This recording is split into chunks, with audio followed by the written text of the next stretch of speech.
Good evening and welcome to the full council the 6th of March 2024. Before we begin, may I advise of a few housekeeping issues. I would like to remind members that under the council's multi-location meetings policy, this meeting will be recorded and uploaded to the council's website as soon as possible after the meeting. Can I also ask all members that mics and cameras are switched off until you are invited to speak? For remote attendees, should you wish to speak, would you please indicate by using the raise hand function? When subsequently invited to address by myself, please then press your activation button in the bottom center of the screen. Your microphone and camera should come on at this point so that you can be seen and heard when actively participating. If this is not possible for any reason, please bring this to the attention of myself or the Democratic Services Officer as soon as possible. For members present in the chamber who wish to speak, please raise your hand physically, and when invited by myself to speak, press your microphone button once. It will turn red, and then there will be a short delay whilst the chamber camera moves into position. Once you have participated, please remember to turn your activation button off as not to delay other participants from coming onto the screen and to avoid any background noise or feedback when other participants are speaking. Please ensure that all debate is raised verbally and not via the chat function for the sake of the recording. The chat function may be used to highlight any technical issues or to grab the attention of myself or the Democratic Services Officer. With regard to voting on recommendations, if there is no dissent to a recommendation, I will accept the silence as agreement. If an electronic vote is called during the course of the meeting, then advice on how to participate will be given accordingly to committee members with voting rights at that time. Should the Welsh language be spoken during the meeting, a simultaneous translation will be available to listen to. For meeting participants in the council chamber, a translation receiver and headset are available at each seat for your use at the appropriate time. For remote meeting participants, language selection is available under the audio settings tab on the left-hand side of your screen and your use at the appropriate time. Also, with regard to the order of business on the agenda, in line with decision previously agreed by Council, I'll take agenda item 4, public questions, after announcements at agenda 5. With regard to agenda item 13G, the pay policy, I intend taking that item after item 16. Thank you. Moving on to agenda item 1. Apologies for absence, please. I have received no apologies prior to meeting. Councillor Johnson, please.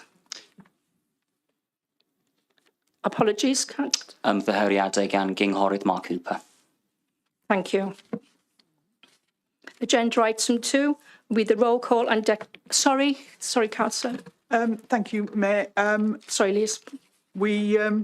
Councillor Lovelock-Edwards is expected, but she's been unfortunately delayed. She should join us later. Thank you. Agenda item 2 be the roll call and declarations of interest. Chief Executive, please. Thank you, Mayor. So if members can indicate their presence and also if they have any declarations of interest, and if so, the nature of that interest. So we'll start with Councillor Anne Asprey, please. Presennol a dim byd I ddatgan. Present and nothing to declare. Interest in agenda item 13F, the pay policy. I have a personal and prejudicial interest as a family member as an employee of the council. However, I have a dispensation granted by the Standards Committee to speak and vote on matters relating to employee terms and conditions. Also, agenda item 13D, the budget, and 15C, the HRA. I have a personal interest in the matter as a council tenant. However, this does not equate to a prejudicial interest, having regard to paragraph 19.33. B2A of the Council's Code of Conduct. Thank you. Councillor Gareth Ball. Present and nothing to declare. Councillor Rhiannon Birch. Present, nothing to declare. Councillor Bronwyn Brooks. Present, nothing to declare. Councillor Gillian Bruce. Present, and I would declare an interest on 13G, the pay policy as I have a family member working for the council. Thank you. Councillor Ian Buckley. Sorry, was there, Councillor Bruce, was there anything else you wanted to declare?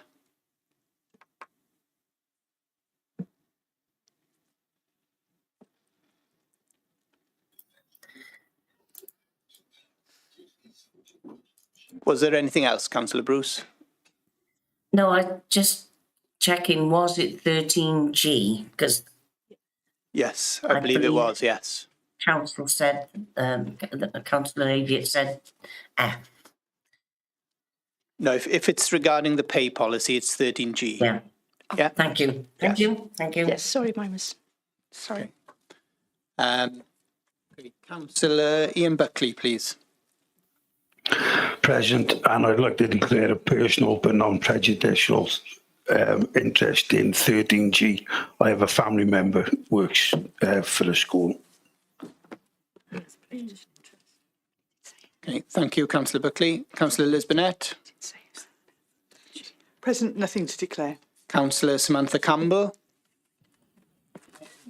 Present and nothing to declare. Councillor George Carroll. Present, nothing to declare. Councillor Christine Cave. Present, nothing to declare.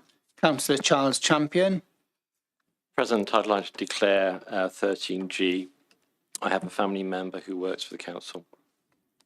Thank you. Councillor Janice Charles. Present and nothing to declare. Councillor Millie Collins. Present and nothing to declare. Councillor Marianne Cow. Present, nothing to declare. Councillor Pamela Drake. Present and nothing to declare. Councillor Vince Driscoll.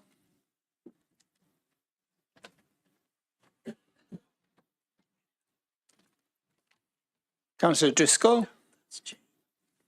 I'll come back. Councillor Anthony Ernest. Sorry, present, nothing to declare. Thank you, Councillor Driscoll. Councillor Anthony Ernest.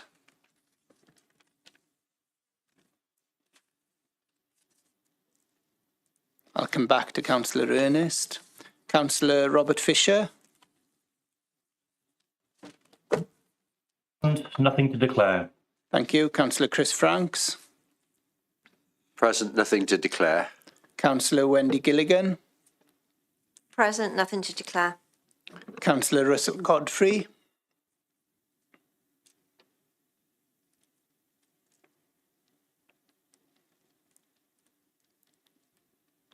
I'll come back to Councillor Godfrey. Councillor Emma Good. Thank you, Councillor Godfrey. Councillor Emma Goodjohn. Present. I'd like to declare a personal and prejudicial interest on agenda item 13D because I'm chair of Butcherell's Community Centre, but I have a dispensation granted by the Standards Committee to speak and vote on general matters relating to community centres. Thank you very much. Councillor Ewan Goodjohn. Present, nothing to declare. Councillor Stephen Haynes. Present and nothing to declare. Councillor Howard Hamilton. Present, and I'd like to declare dispensation with regard to item 13G. I have a family member who works for the council. Thank you. Councillor Sally Hanks. Yep. Present, nothing to declare. Councillor William Hennessy. Present, I'd like to declare on 13D the budget and 15C HRA. I have a personal interest in this matter as a council tenant. However, I do not have a prejudicial interest having regard to paragraph 19.3.32A as of the Council Code of Conduct. I'd also like to declare in relation to 13D, as I have dispensation from the Standards Committee to speak and vote on general matters relating to community centres as referenced in the report, as I am chair of the Celtic Way Community Centre. Okay, thank you very much. Councillor Nick Hodges. Present, nothing to declare. Councillor Catherine Iannucci.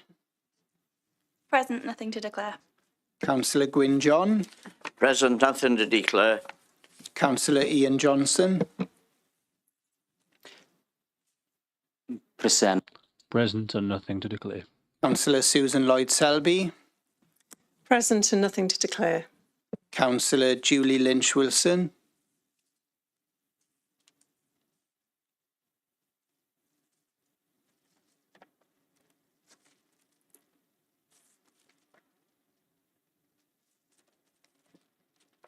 Councillor Lynch-Wilson, can you hear me? Sorry. I would like to present, and I would like to declare that I am a council tenant, so I have a personal but not prejudicial interest in 15C, and I am also chair of the Paul Lewis Community Centre, St Athan. So regarding 13D, I have a personal and prejudicial, oh, I can't say that word, interest, but I have dispensation. Thank you very much. Councillor Kevin Marney. Present and nothing to declare. Councillor Naomi Marshalsea. Yn bresennol, a ddim byd i ddatgan. Councillor Michael Morgan. Councillor Jane Norman. Present and nothing to declare. Councillor Helen Payne. Presennol, and I'd like to declare on 13G, as I have a family member employed by the council, and I have dispensation. The interest is personal, not prejudicial. And also, I would like to declare on item 15C and I, the interest is personal, not prejudicial. Thank you. Thank you. Councillor Elliot Penn. Present, nothing to declare. Councillor Sandra Perks. Present, nothing to declare. Councillor Ian Perry. Present, nothing to declare. Councillor Joanna Prethrow. Present and nothing to declare. Councillor Ruba Sivinianum. Present, nothing to declare. Councillor Caris Stallard. Yn bresennol, a dim... Present and nothing to declare. Bill Thomas. Present, nothing to declare. Councillor Rhys Thomas. Present, nothing to declare. Councillor Steffan William. Presennol, a dim... Present and nothing to declare. Atkinson. Present and nothing to declare. Except, sorry, I have got something to declare, sorry. I have declared my son works for the council and I'm a council tenant. Thank you, Councillor Wilkinson. Councillor Eddie Williams. Present and nothing to declare. Councillor Mark Wilson. Present and nothing to declare. Councillor Nicholas Wood.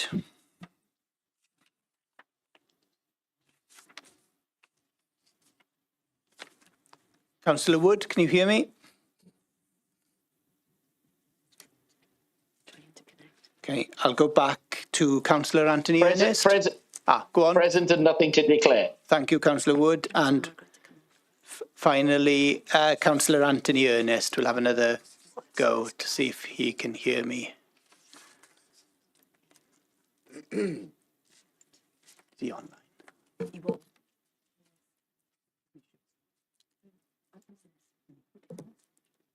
Here we are, Councillor Ernest. We can see you. Can you hear me? He's lost his audio again. I can see that you're present. Can you indicate if you've got anything to declare? No, nothing to declare. Okay, thank you. That concludes the roll call. Thank you. Thank you, Chief Executive. Moving on to agenda item 3, minutes for approval for accuracy purposes. I'd like to move these en bloc. Can I have members to move, please, and a seconder? Yes. If I could move the 3 sets of minutes, Mayor. Thank you. And I'll second those, Mayor. Thank you, Councillor Brooks. Can I just come in, Mayor, Yes. one moment on the interests issue and those members who had a interest in 13G? Can I just advise, if you didn't have any dispensations to speak on that, you'll have to leave the chamber at that time. Any members who don't have dispensation. Thank you.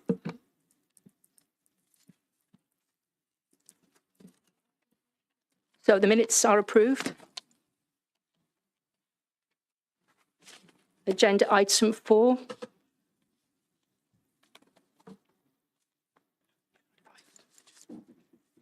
Agenda item 4. Yeah, agenda item 4. Announcements. I'd like to take this opportunity to inform Council that, again, I have attended a number of engagements since the last Council meetings in January, which have included a visit to the visually impaired group in Penarth, a group that gathers once a month for coffee to support the visually impaired community. I attended the ceremony of the Lord Lieutenant of South Glamorgan at HMS Cambria and a charity event hosted by the Mayor of Swansea supporting Friends of the Young Disabled and Crisis Skyline. I visited the Coast Watch Centre at Nels Point Barry and offered congratulations following their recent nomination of the King's Award for Voluntary Service. Romilly Road Street Play Visit. This is an initiative where the street is closed to allow playtime for local children to play outside with their community. I've also supported applications from organisations under the Mayoral Grant Fund since the last meeting to a total of £800. That's my announcements. I understand the leader would like to make an announcement on the RNLI. Leader, please. Thank you, Mayor. Yes, hopefully few will have missed that on Monday of this week, the RNLI celebrated their 200th anniversary. This amazing voluntary organisation has had a long history in the Vale of Glamorgan, and I would ask members to join me in congratulating them. I also informed Council that I will be taking a report to Cabinet and from there to this Council chamber at the end of April to recognise the crucial role they've played in keeping our communities safe and to appoint them honorary free men and free women of the Vale of Glamorgan. Thank you. Thank you, Leader. As I've been advised, there are no further announcements or petitions to be given tonight. I'll then move on to agenda item 5, which was item 4. Questions from the public. Our first question tonight comes from Ms. P. Graham to the Executive Leader and Cabinet Member for Performance and Resources. Councillor Lisbonette, Leader, please. Thank you, Mayor, and thank you, Ms. Graham. It would probably be useful if I set out in brief the legislative basis for determining the voting system for each council or principal area. In summary, principal councils can choose which voting system they wish to use. Either a simple majority system or what we know as first past the post or a single transferable vote system. Each council will continue to use first past the post unless it decides to change it in accordance with the legislation. Before doing so, the council must consult local government electors, community councils and any other interested parties. Such a change would require a resolution supported by a 2/3 majority of the full council. Such a resolution must be considered at a meeting specially convened for the purpose with written notice given at least 21 days before the meeting. If a council exercises its power to change the voting system, the council must notify the Welsh ministers and the Local Democracy and Boundary Commission for Wales of the change. And after receiving a notification, the Welsh ministers may direct the Local Democracy and Boundary Commission for Wales to conduct an initial review of the area of the council. This information has been circulated to all group leaders by the Electoral Registration Officer, initially in the form of a briefing note in November 2022, and subsequently a letter outlining the above information was also circulated to all councillors in October of last year. There have been no calls for the matter to be considered by council as requested and set out above, were the voting system to be changed. And accordingly, there are no plans to bring the matter before council at the time of responding to this question. Thank you. Thank you, Leader. I forgot to mention that question from Ms. P. Graham was about the single transferable vote. Question number 2 is from Mr. A. Salab to the Executive Leader and Cabinet Member for Performance and Resources. Leader, please. Thank you, Mayor, and thank you, Mr. Salab. The council pays into the Cardiff and Vale Local Government Pension Scheme, fund, which is administered by Cardiff Council. This is one of 8 LGPS funds in Wales. And as part of the LGPS funding principles, investments are not made in organisations that manufacture controversial weapons. They're all controversial, aren't they? Controversial weapons are described as weapons that have a disproportionate and indiscriminate impact on civilian populations, sometimes even years after a conflict has ended. The pension scheme investments are supported and monitored by a pensions committee and pensions board and audited on an annual basis via both internal and external auditors. Thank you. Thank you, Leader. Question number 3 from Mr S Thorne to the Cabinet Member for Neighbourhood and Building Services regarding revenue from cycling. Councillor Mark Wilson, please. Thank you very much, Madam Mayor, for receiving that question. And thank you very much, Mr Thorne, for the question. And this is my answer. Since the full implementation of the source-separated recycling service, the waste team is now preparing for resale and reuse all separated, collected recyclable materials. Between the main new resource recovery facility on Atlantic Trading Estate and the waste transfer estate at Cowbridge, the service area has brought in an income of £1,062,338.26 up to the end of January, with materials still waiting on site awaiting sale. The service estimates that at the year end, the income will be between 1.2 and 1.4 million for the financial year 23-24. Thank you.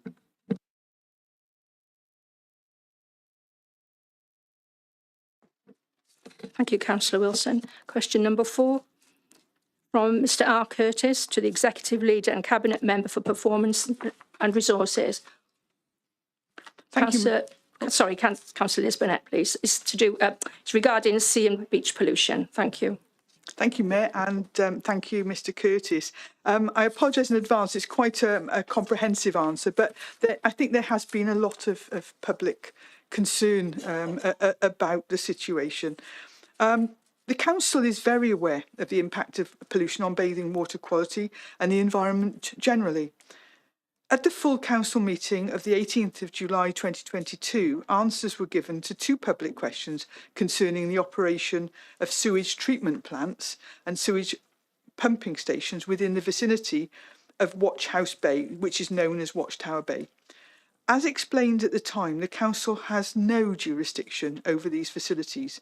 Responsibility for them lies with Dŵr Cymru Welsh Water, DCWW, and their operations are regulated by Natural Resources Wales, or NRW, via environmental permits. These permits prescribe specific limits on certain environmental discharges.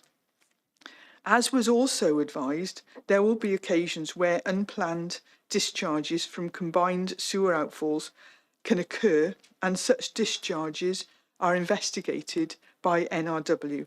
And depending on the reasons for the breach, enforcement action could follow.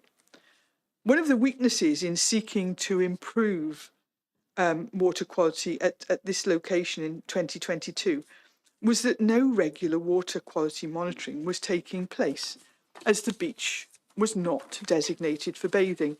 The responses at that time explained how the Council's officers were working with local bathing groups in applying to have Watch House Bay designated as a bathing beach. This was very important, as whilst beach users had witnessed sewage discharging onto this beach, the detailed effects of this on water quality over the bathing season was not known. This application was successful, and bathing water quality sampling commenced at Watch House Bay for the 2023 bathing season. At Watch House Bay, 3 of the 20 readings taken gave most cause for concern and seemed to be linked to heavy rainfall at sampling times. As the quality standard is based on a statistical measure of all samples taken over a rolling 4-year period, these 3 poor results over the short measurement period of 1 year meant that Watch House Bay obtained the poor bathing classification. Ogmore Beach has also been designated as a poor bathing water, and the results were also similar in that a small number of very high pollution readings affected the overall classification. In the case of a poor water quality reading for a bathing season, Regulation 13 of the Bathing Waters Regulations 2013 requires the Vale of Glamorgan Council, in this case, to issue advice against bathing at that bathing waters and to take such management measures as it considers adequate, with a view to preventing bathers' exposure to pollution. This means signs being installed at both Watchhouse Bay and Ogmore Beach for 2024, advising the public against bathing. The beach, however, will remain open for residents and visitors to enjoy. That's the beach rather than the water. Whilst it is accepted that advising against bathing for 2024 is not a positive position for the bathing season following the classification, Regulation 13 also imposes a duty on the appropriate agency, in this case NRW, to firstly take or cause to be taken appropriate agency management measures at the bathing water to prevent, reduce or eliminate, as appropriate, the causes of pollution. Secondly, to take or cause to be taken appropriate agency management measures at the bathing water as it considers adequate, with a view to preventing bathers' exposure to pollution. Thirdly, to notify the local authority that controls the bathing water, which they've done, and finally, to identify the reasons why the bathing water failed to achieve a classification of sufficient. Therefore, there is now a legal requirement on the regulator to seek to improve the quality of bathing water at this beach and also at Ogmore. And the Council intends to work in partnership with NRW, DCWW and any other organisation discharging foul water into these beaches to ensure these improvements are made.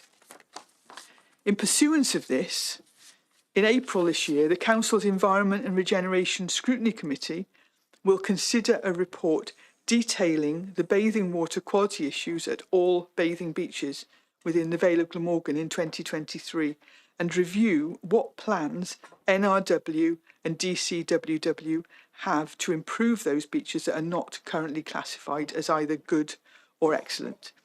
NRW and DCWW officers will be in attendance at this meeting, and there will be an opportunity for the public to take an active part in the discussions. I hope they do. It's important to note that regrettably, improvements will not happen overnight.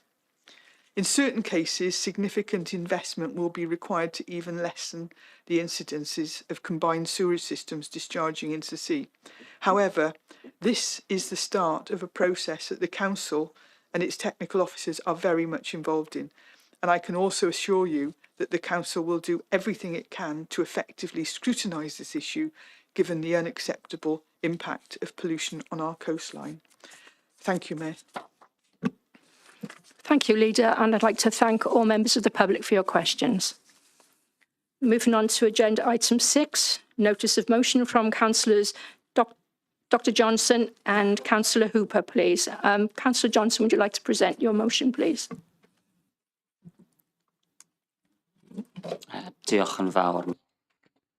Thank you, Chair. I'm just going to give people a moment to put their earphones on in the room. Hopefully people then will be able to hear the translation. Can people hear the translation? Great. I'd like to move the motion before you on the paper today. Hopefully this is sufficiently easy for people to understand in terms of the purpose, being a way to making the governance of meetings easier. For those of us who weren't here before the pandemic period, around 4 years ago now, it was easy enough at that time to know exactly what was happening in a meeting. We were all in the room here in the chamber, and people would raise their hand as necessary to vote. So it was easy enough for people to know who was voting and for what, in favour, against or abstaining. As part of council constitution, in order for a record to be kept of the vote, needed 6 people to raise their hand in order to do this. This would only happen occasionally, as usually it was apparent who was voting, how they voted. And only if it was needed to record this would be the only case in which you'd need a recorded vote in the minutes thereafter.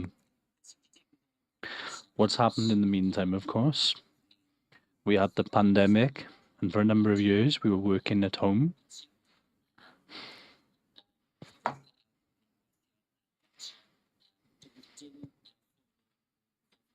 And there was no way to record the vote electronically. And so we went through a period of time for a number of years where it was quite difficult and quite time consuming for somebody to read 54 names out to hear each response. And at the time, we could find out who had voted as we did this one by one. So it was quite easy for the public to follow and for us as councillors to follow. The difference now is, as part of recent developments, one of course is the fact that we're back in the chamber, and it is a pleasure to see so many faces here this evening, as well as people of course who are at home this evening. But with the change of the electronic vote with the buttons on the microphone here or in the computer at home, what happens is people vote simultaneously, and if we just accept the result, we are not aware how people voted unless a recorded vote is called. And to do this, you need 6 people. This takes time to carry out. It's a bit of a fuss for the chair. And of course, in a number of committees where there are only 7 members, you need almost every member to ask for the vote. Or you can even find yourself in a situation where the meeting is quorate, but there are not enough people to ask for the recorded vote. So the intention this evening with the motion, and hopefully it won't be opposed, and if we need further discussion, that's absolutely fine. But the intention this evening is to make the process easier by asking for an amendment to the Constitution to ensure that if anybody does ask for a vote in electronically, and this is the way we're doing this going forward, is for this to be done automatically without having to use the process of asking for 6 people. Hopefully this will make sense with regards to meeting governance. Hopefully this will make this an easier process and easier for us as councillors to know how people voted, and easier for the public too. So a matter of transparency in essence. So I'd like to move the motion. Thank you.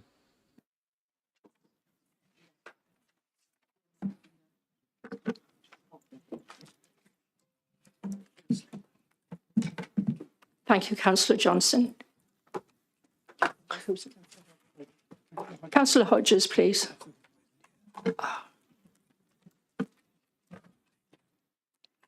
Thank you, Madam Mayor. I'm delighted to be able to second this motion tonight. Bizarrely, I would like to ask for 6 people to record their votes tonight, and hopefully for the last time. We have the technology, let's use it, let's record all the votes, let's all know what we're doing, and let's all be responsible and answerable for our votes. Thank you very much. Thank you, Councillor Hodges. The leader, please, Councillor Liz Burnett. 6 hands, yeah. Thank you. 6 hands, yeah. Right, thank you, Mayor. There seems to be a little bit of feedback here. I think I was before you, Councillor Marnie. I just wanted to say, got some sort of feedback. I don't know what's happening. Just to say, this seems eminently sensible and straightforward. Now we have the technology to do such, particularly when we have a full recording of meetings, so that not only do we have who's voted in which way, but the context for that, which has always been my view. However, having discussed it with the monitoring officer and democratic officers, I would like to suggest a few minor tweaks to the wordings in order to make it work more effectively in line with the Constitution. If I could read that out to Councillor Johnson, and if agreed, the Labour group would be supporting this motion. So it says a member, and then 3 words in, present at the meeting, may to ask for the names for and against the motion or amendment or abstaining from voting to be taken down in writing and entered into the minutes. And then to add in, a request for a recorded vote will override a demand for a ballot. And those are the extra words. And if those are agreeable to Councillor Johnson, then we would be supportive of this motion. Thank you, Leader.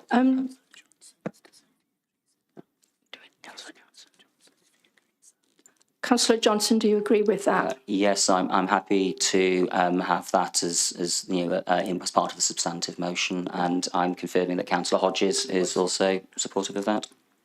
The seconder, Councillor Johnson. Thank you. Councillor Marnie, please.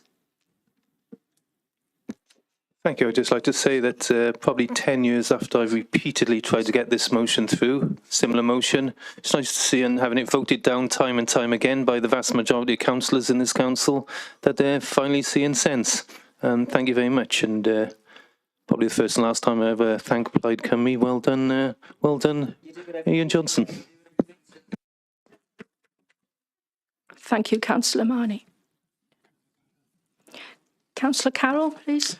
Yes, thank you very much, Madam Mayor. For our part, the Conservative group is happy to support Councillor Hodges and Councillor Johnson's motion, along with the suggested changes proposed by the leader. To have proper accountability, decisions need to be open and transparent. We should therefore do everything within our power to ensure that that's the case. Now, in the past, it has been impractical to record the individual votes of every councillor, as this often took place via a show of hands. But with the technology now available to us, individual votes can be recorded within a matter of seconds, and it would be absurd were this facility not to be used. Now, I note that Councillors Johnson and Hodges have used the term archaic to describe the roll call of members in their motion. I wish to make clear that I don't necessarily consider this to be an appropriate description for all non-electronic voting systems. For example, I believe that the division lobbies used in the House of Commons provide many advantages, particularly since they enable backbench members of Parliament to speak with ministers, and it would be anti-democratic, in my view, to remove that. That's not the case with the roll call that we use here, which is time-consuming for no purpose. So our group is happy to support this and would welcome the proposed amendment to the Constitution. Thank you, Councillor Carroll. Councillor John, please.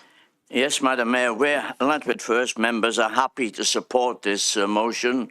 So let's hope it goes well. Thank you. Thank you, Councillor John. Any members wishing to speak on this? Councillor Johnson, please. Diolch yn fawr. Dwi yn mynd I siarad trwy gyfer. I'll turn to Welsh again.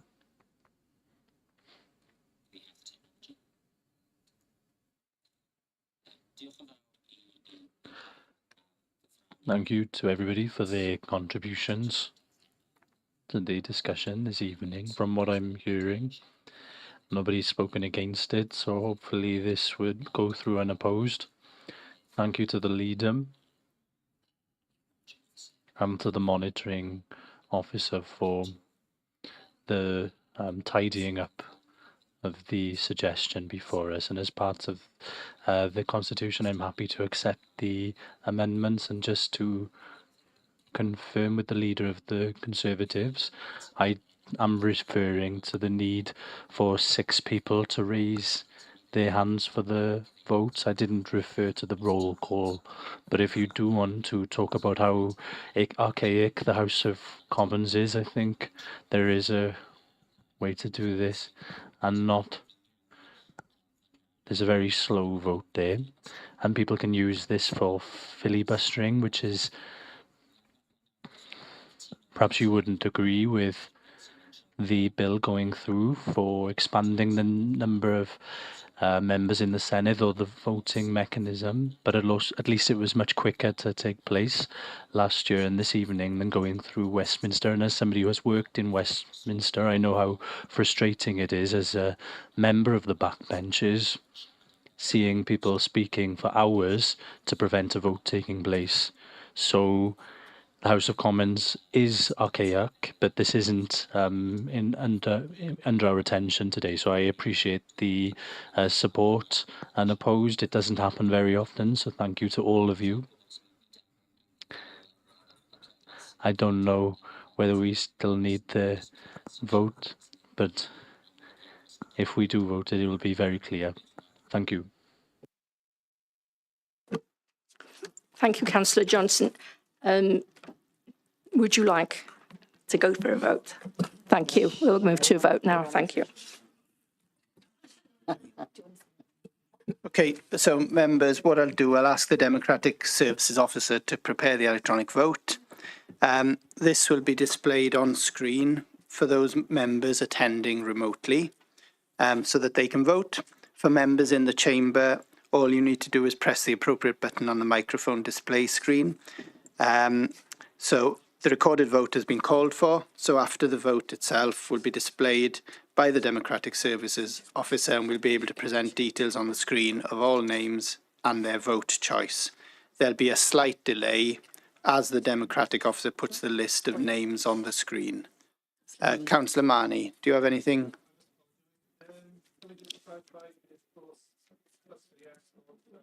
Yeah, I was going to come on to that, but yeah, you've beaten me to it. It's plus in favour and minus against.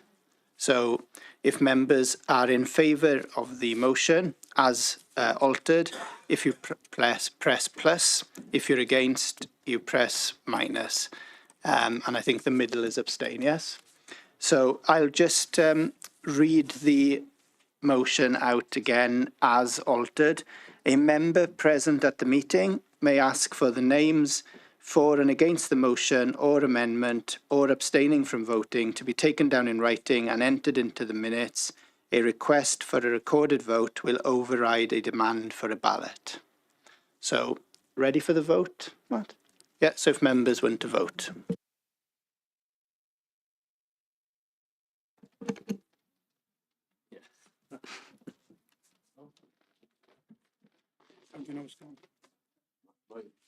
Chair, I haven't got a green. Oh, mine also, Chair.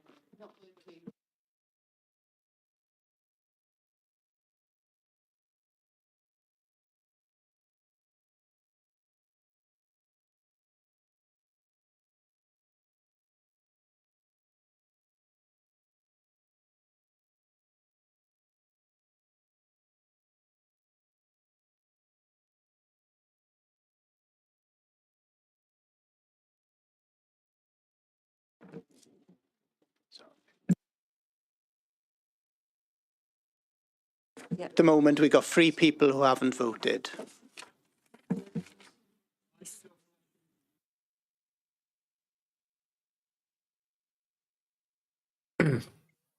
Dyw'r system gyfieithu? The translation is not working for me.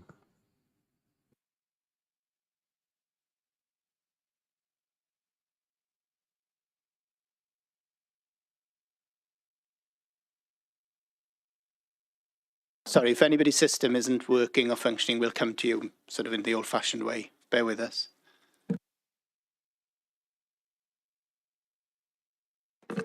Councillor Carroll, did you want to come in? No, Cowp, sorry. Councillor Cowp? Where is she?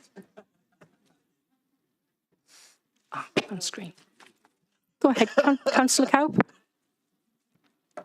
Sorry, yes, I appear to have voted. It's gone green, but I don't know if it's been recorded or not.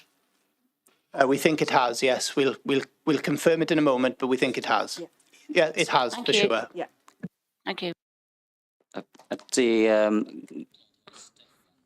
Has Stefan's vote gone through? He's saying that it's not working over email to me.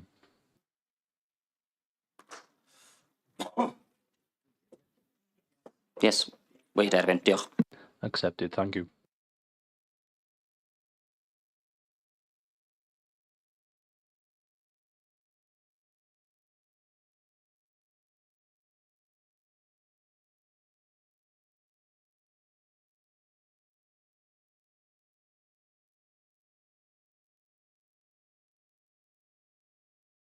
Okay, so we'll take manual votes from Councillor Franks and Councillor Haynes. Councillor Franks, for or against?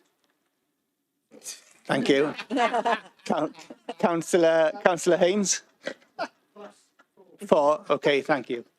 So I think that concludes the vote. Yeah. Yeah, so everybody's voted and I think everybody's in favour. Unanimous. Yeah, the results are on the screen now.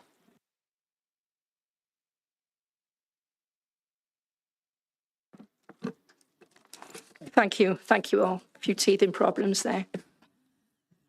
Agenda item 7, reference from the Governance and Audit Committee, Final Governance and Audit Committee Annual Report 2022-23. I think Leader will be taking this, please. Thank you, Mayor. Yes, I will indeed. This is the first of 3 references that have come to us this evening. And this is for us to agree or endorse the final Governance and Audit Committee annual report. So the draft report was presented to Governance and Audit Committee on the 18th of September 2023, and members' comments were included at 1.2 of the covering report and 3.2 of the main report. The report demonstrated how the committee had met its terms of reference as per the Council's constitution, as set out by Local Government Measure 2011 and the Local Government Elections Wales Act 2021.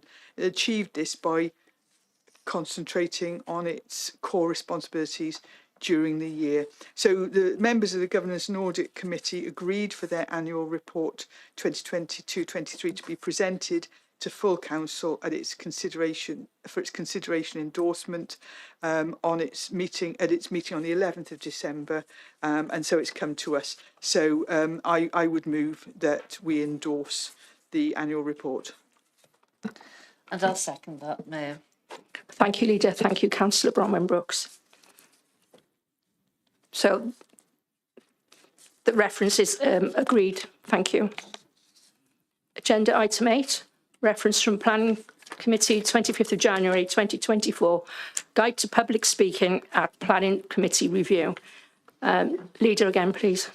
Thank you, Mayor. Back in December 2014, the Council resolved that the Guide to Public Speaking at Planning Committee be approved, and that took effect from February 2015. A review of the guide has now taken place, and a suggested amended guide, which is Appendix A to report, was presented to the Planning Committee for its endorsement and referral to full council for final determination, subject to any amendments or recommendations by the committee. The guide had also been updated following implementation of the council's updated multi-location meetings policy that was agreed by Cabinet on the 7th of September 2023, with no comments, questions or suggestions raised by the Planning Committee. They resolved that the guide be endorsed and referred to full council for final determination, which is why it's here. They also agreed they were going to review it on a biennial basis. So on that basis, I would move we agree the amended guide. And I'll second that, Mayor. Thank you. Councillor Manny, please. Yes, I'd like to object. I've time and time again pointed out that the 3 minutes given to the local ward member is absolutely ludicrous. There's barely time to clear your throat. I'm not suggesting that they be given 20 minutes for a Gettysburg Address type scenario, but surely the local members with the local knowledge of each and every site, their views should be able to express with a minimum of 5 to 10 minutes, or certainly 8 minutes, I'd have thought. It's absolutely nonsense. There is no time to state anything.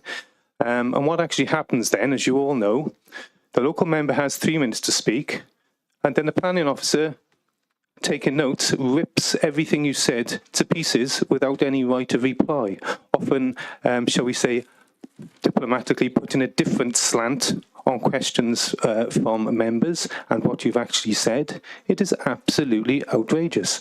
I watched possibly the most appalling planning meeting I've ever seen several months ago on the Uscoladerry application, where a minimum of 3 councillors repeatedly pleaded to have a site visit and were turned down and expected to vote on an area they all said they had no area of. So that is why the local member's input has to carry more weight than the 3 minutes or 2 minutes, depending on how many people want to speak, allocated to the contributors. And it is absolutely ludicrous to have a local member having just 3 minutes. That has to be a minimum of 5 to 8. Thank you. Thank you, Councillor Manny. Councillor Perry, please. Hi, good evening. And I'm going to agree with Kevin that 3 minutes is insufficient, particularly for members of the public who are not trained in public speaking. And I've witnessed members of the public come along and they spend the first 30 seconds, maybe 40 seconds, thanking the committee for allowing them to speak. And that time is lost time. Speaking in 3 minutes is a skill that many people do not have. And we're expecting members of the public to present themselves in 3 minutes, untrained and unable to do so proficiently. So I agree that 3 minutes is not enough and we need to seriously rethink this. Thank you. Thank you, Councillor Perry. Councillor Carroll, please. Yes, thank you very much, Madam Mayor. I've long had concerns with the way the planning system operates generally in Wales, and I would agree with the comments of Councillors Marnie and Perry that there is insufficient opportunity for elected members, particularly ward members, to make representations in relation to planning applications that have serious and profound effects often on our communities. I've had it in my own ward of Lamdock. I know that other colleagues have raised similar concerns about that, so I would be happy to share that, and I would hope that this council would look again at providing greater opportunity for local members to have a real say, proper engagement and influence the debate when it comes to planning, because it's important not only that members are able to engage, but they're seen to be engaging. And there is a public perception that I see when I speak to residents who either attend planning meetings in person or if they watch them online, that they believe often that decisions are a fait accompli and that comments made in the meeting don't bear any relevance to the decision that is made. I'm not making an allegation on that point. I'm merely pointing out that those are the comments that are conveyed to me. This authority should do far more to prevent that view from being held, and I believe that greater opportunity for local members to have a proper say and influence on planning committee decisions and planning matters would be a positive step forward. Thank you, Councillor Carroll. Councillor John, please. Yeah, thank you, Madam Mayor. Yes, I support a 5 minute for local members. I've gone through this myself and run out of time, basically, and not got some of your points over. So you've got to really, at the moment, with 3 minutes, you really can't include all the things you really like to say.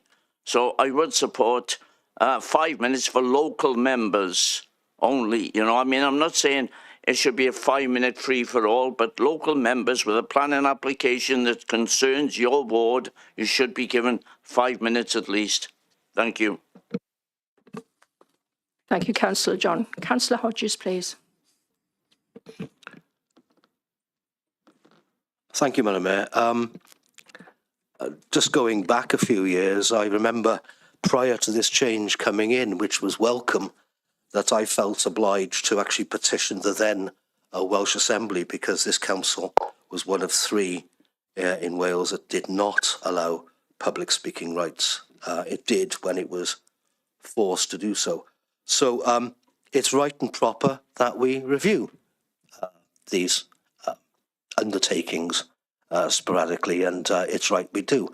I have as a long-standing member of the Planning Committee, I have every sympathy with a local member who isn't a member of the Planning Committee, and I quite agree that perhaps more leniency or a change of rules over their speaking time should be allowed. Councillor John has come up with 5 minutes. Sounds reasonable to me. It would be helpful. I must admit, ever since public speaking rights, and I'm talking more the members of the public and, of course, developers, both sides of any argument, let alone the local members, I've found their input into planning committees most helpful, and has on occasion formed my opinion in the end, because whilst I like to think I know the Vale Glamorgan very well, there are certain areas that I certainly don't, especially in the rural areas, and I find input by anyone who's prepared to give it most helpful.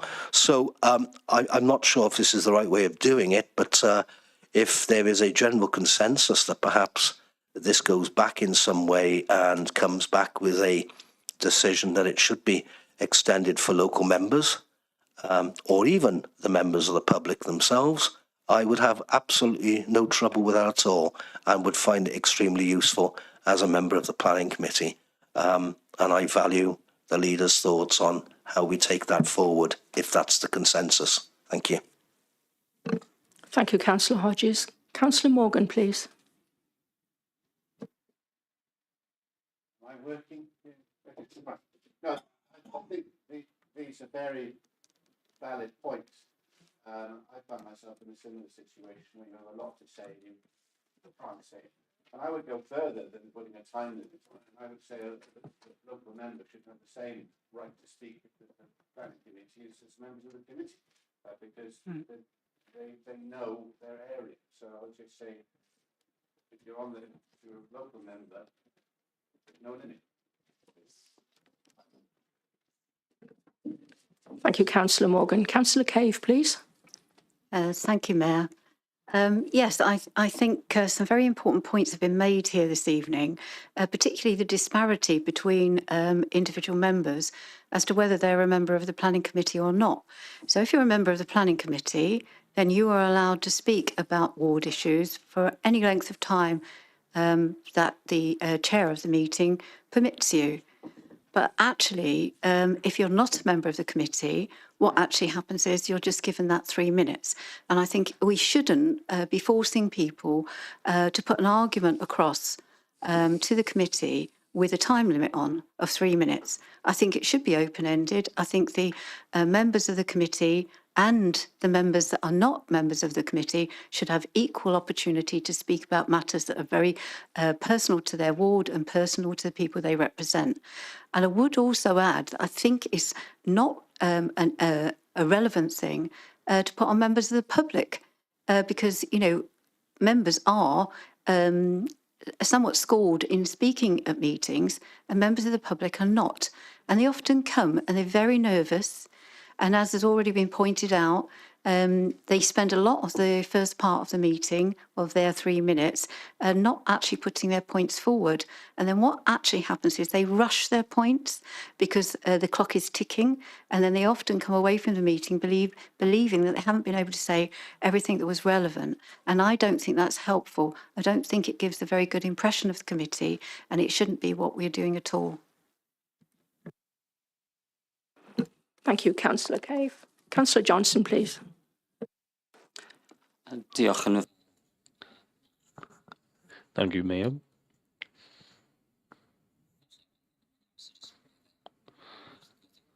Perhaps it'd be easier to put it around some people's necks. Of course, this is on page 4 of this document, And any councillor who's been elected to Vale of Glamorgan who's not a member of the planning committee can speak for up to 3 minutes, but there's no requirement for them to register in advance. Now, what's clear from the discussion this evening, which wasn't apparent from the discussion in the planning committee, is the number of people who want to increase this. I don't remember seeing this in so much detail in the meeting, but perhaps this was because only members of the committee were involved in the meeting, and of course people who felt that they need more time are those who are not actually members. So this is their first opportunity for them to be able to speak on the matter, and obviously it's difficult to get everything in 3 minutes. It's also difficult accepting this from members of the public, people who are for or against. Sometimes the professionals coming from the agencies might be a bit more versed in speaking than members of the public, and sometimes it can be the other way around. But I think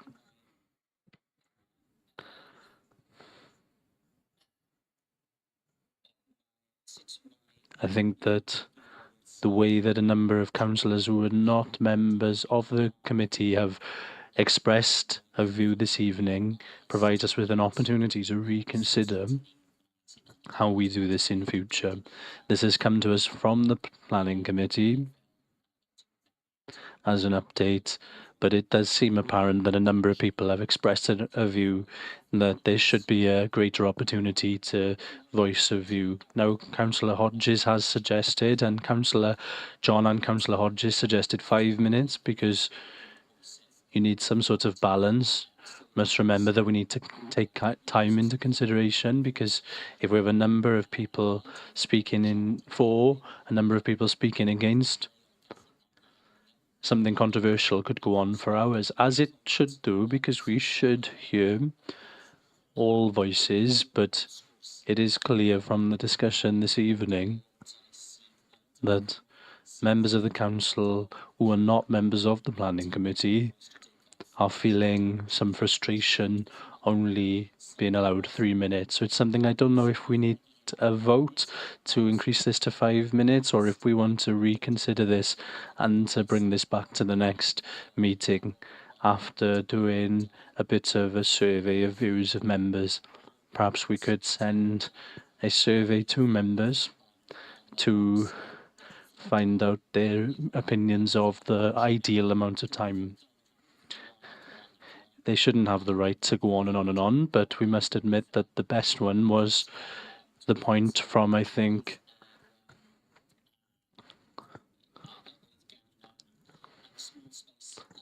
the small space in Island Road in Barry.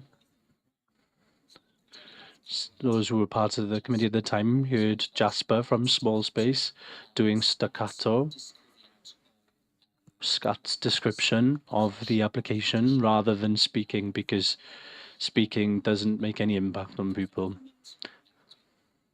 Perhaps I can... No, I think the best way, in my view, is to have a survey of member views to see what people would suggest as ideas to clear the logjam here, because obviously people are not comfortable with just 3 minutes. And I'd be happy to listen to others, but I do think that this might be a way forward, not to agree this evening, but to reconsider after considering the views of those who are not members of the committee, because the members of the committee have, those who are not on the committee have not had a prior opportunity to do so. Thank you. Thank you, Councillor Johnson. At this point, Councillor Cowp, can I just bring the monitoring officer in, please, first? Thank you. Thank you, Mayor. It was just to clarify a point that Councillor Cave raised with regards to the time restriction for members speaking at committee, and the provision in the Constitution at 422(4) does apply to planning committee as it applies to council, and that does place a restriction on members for their speeches not to exceed 5 minutes without the consent of chair. So there is that restriction. So it's just to clarify that point. I think certainly Councillor Johnson also referred to that, but yes, there is that 5 minute restriction which does apply. Thank you. Thank you, Monitoring Officer. Back to you, Councillor Cowp. Thank you. Thank you. I was going to say I'd have to disagree with Councillor Cave that it should be speak for any length of time. If you prepare properly, you can actually get a lot of information over in 3 minutes. But I do agree that local members should be able to speak for 5 minutes. I think that would be fine. I think members of the public are a different situation. Not all members of the public are the same. Some members will be adept at public speaking. My understanding is that they do get guidance on how to prepare. And obviously, if you know you've only got 3 minutes to speak, then you need to order your points and get the important points over, and you can practice. And certainly, I think the planning department do help people to, if they're not used to it, to guide them, not what to say, but how you would put it together. So I think the suggestion that Councillor Johnson made, that we go away and bring this back, is a good one. Thank you. Thank you, Councillor Cowp. Councillor William, please.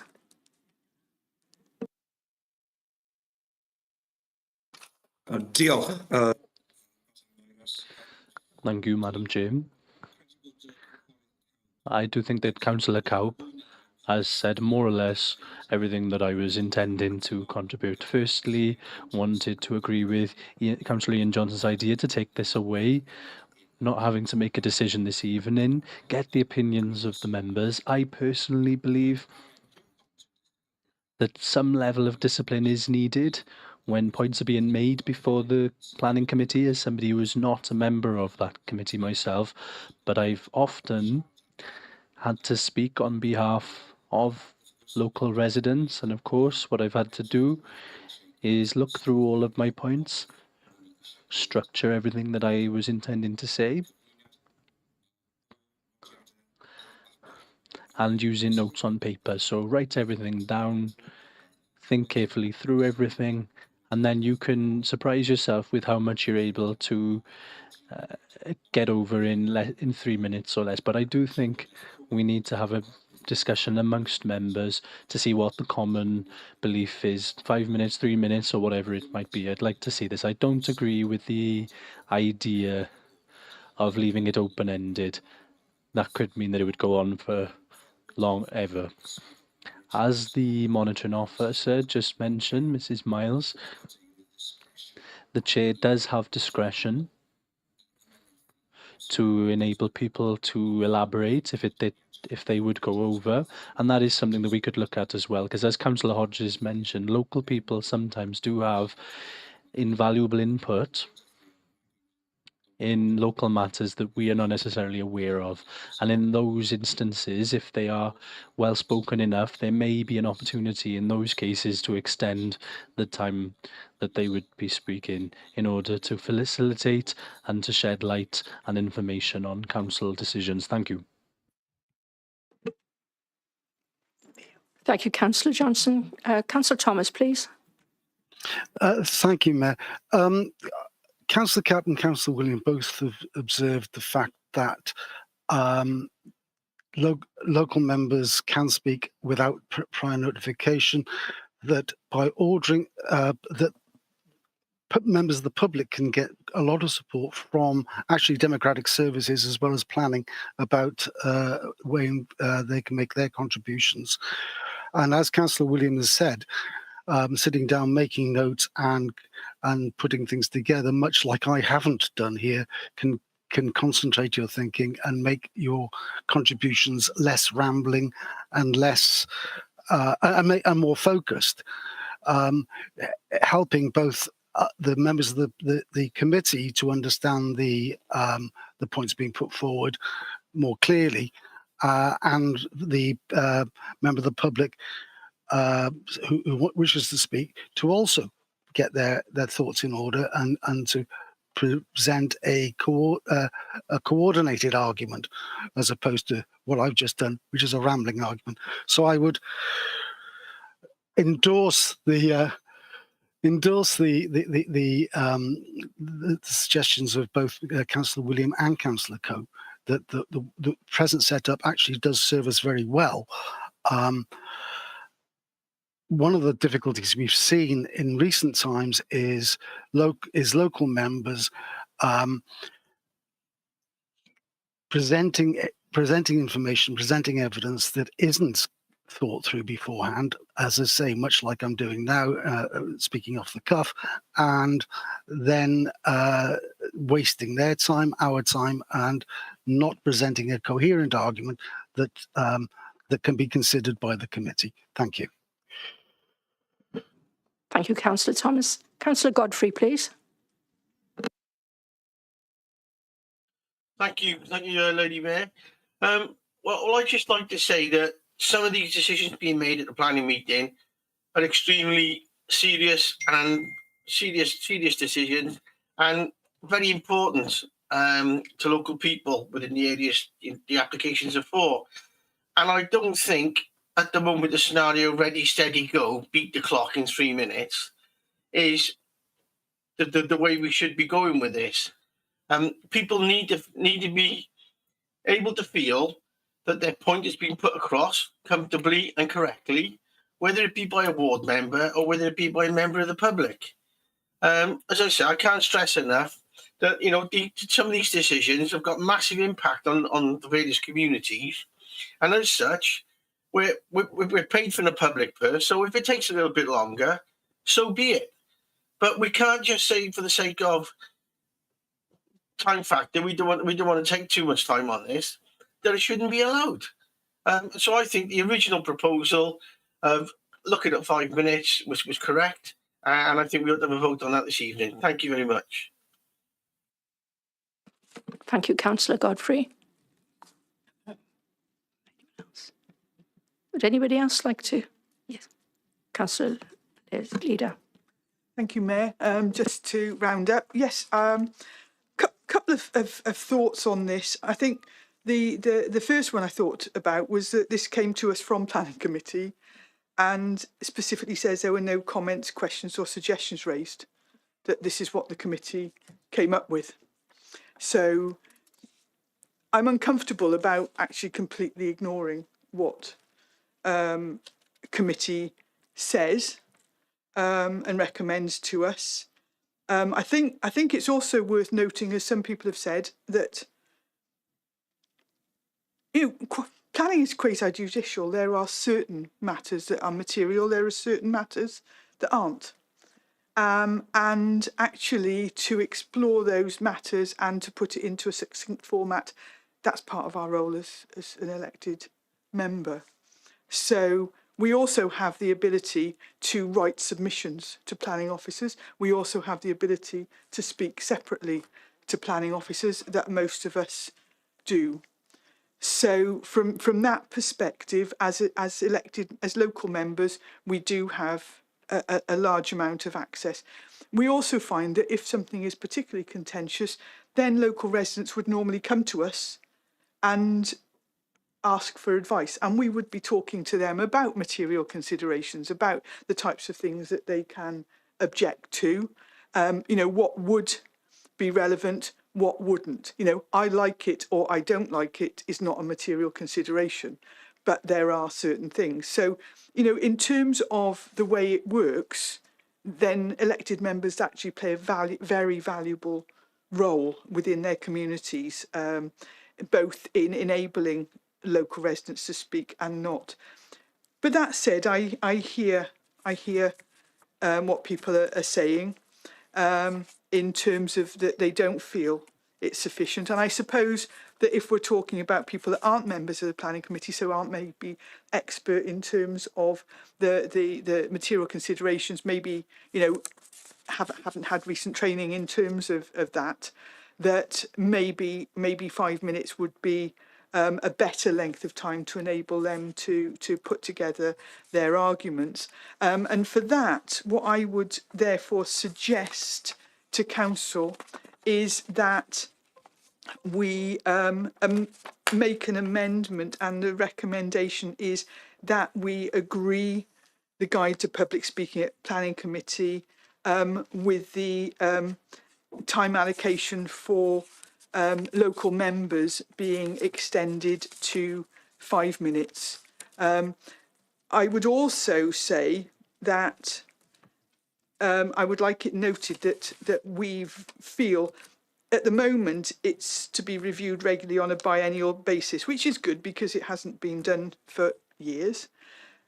I would also allow discretion on behalf of the chair of the planning committee, that if the chair felt in liaison with planning committee members that should maybe be reviewed on an annual basis to see whether or not there were any other suggestions that could be made.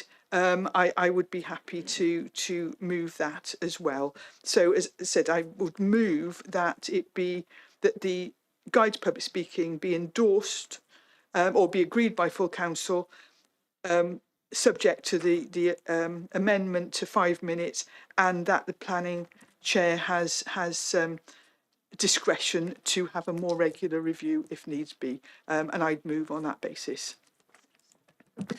And I'll second those amendments. Thank you. Do we have any dissent to that, please? All in agreement?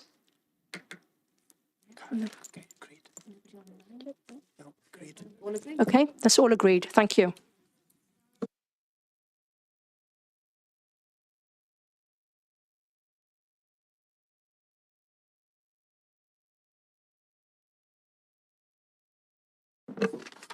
Moving on to agenda item 9, reference for Planning Committee, 25th of January 2024. Public speaking guide at Public Rights of Way subcommittee meetings. The Planning Committee. Can I ask the leader to speak on this, please? Thank you, Mayor. And this is very similar to the previous reference. In fact, in looking at the public speaking at the Public Rights of Way subcommittee, a review had been undertaken in 2015, and it was therefore undertaken. There was a review taken as a result of the multi-location meetings policy, and again, with no comments, questions or suggestions, the committee or subcommittee subsequently resolved that the revised guide to public speaking at the Public Rights of Way subcommittee be endorsed and referred to full council for determination. And on that basis, I would move that we agree. And I'll second that recommendation. Thank you. Councillor Johnson, please.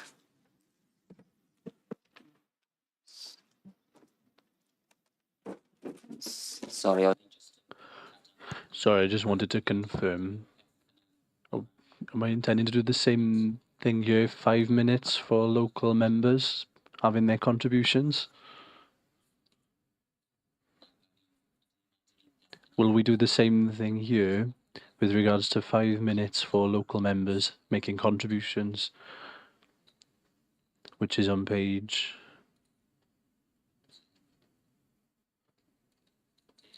10, is it?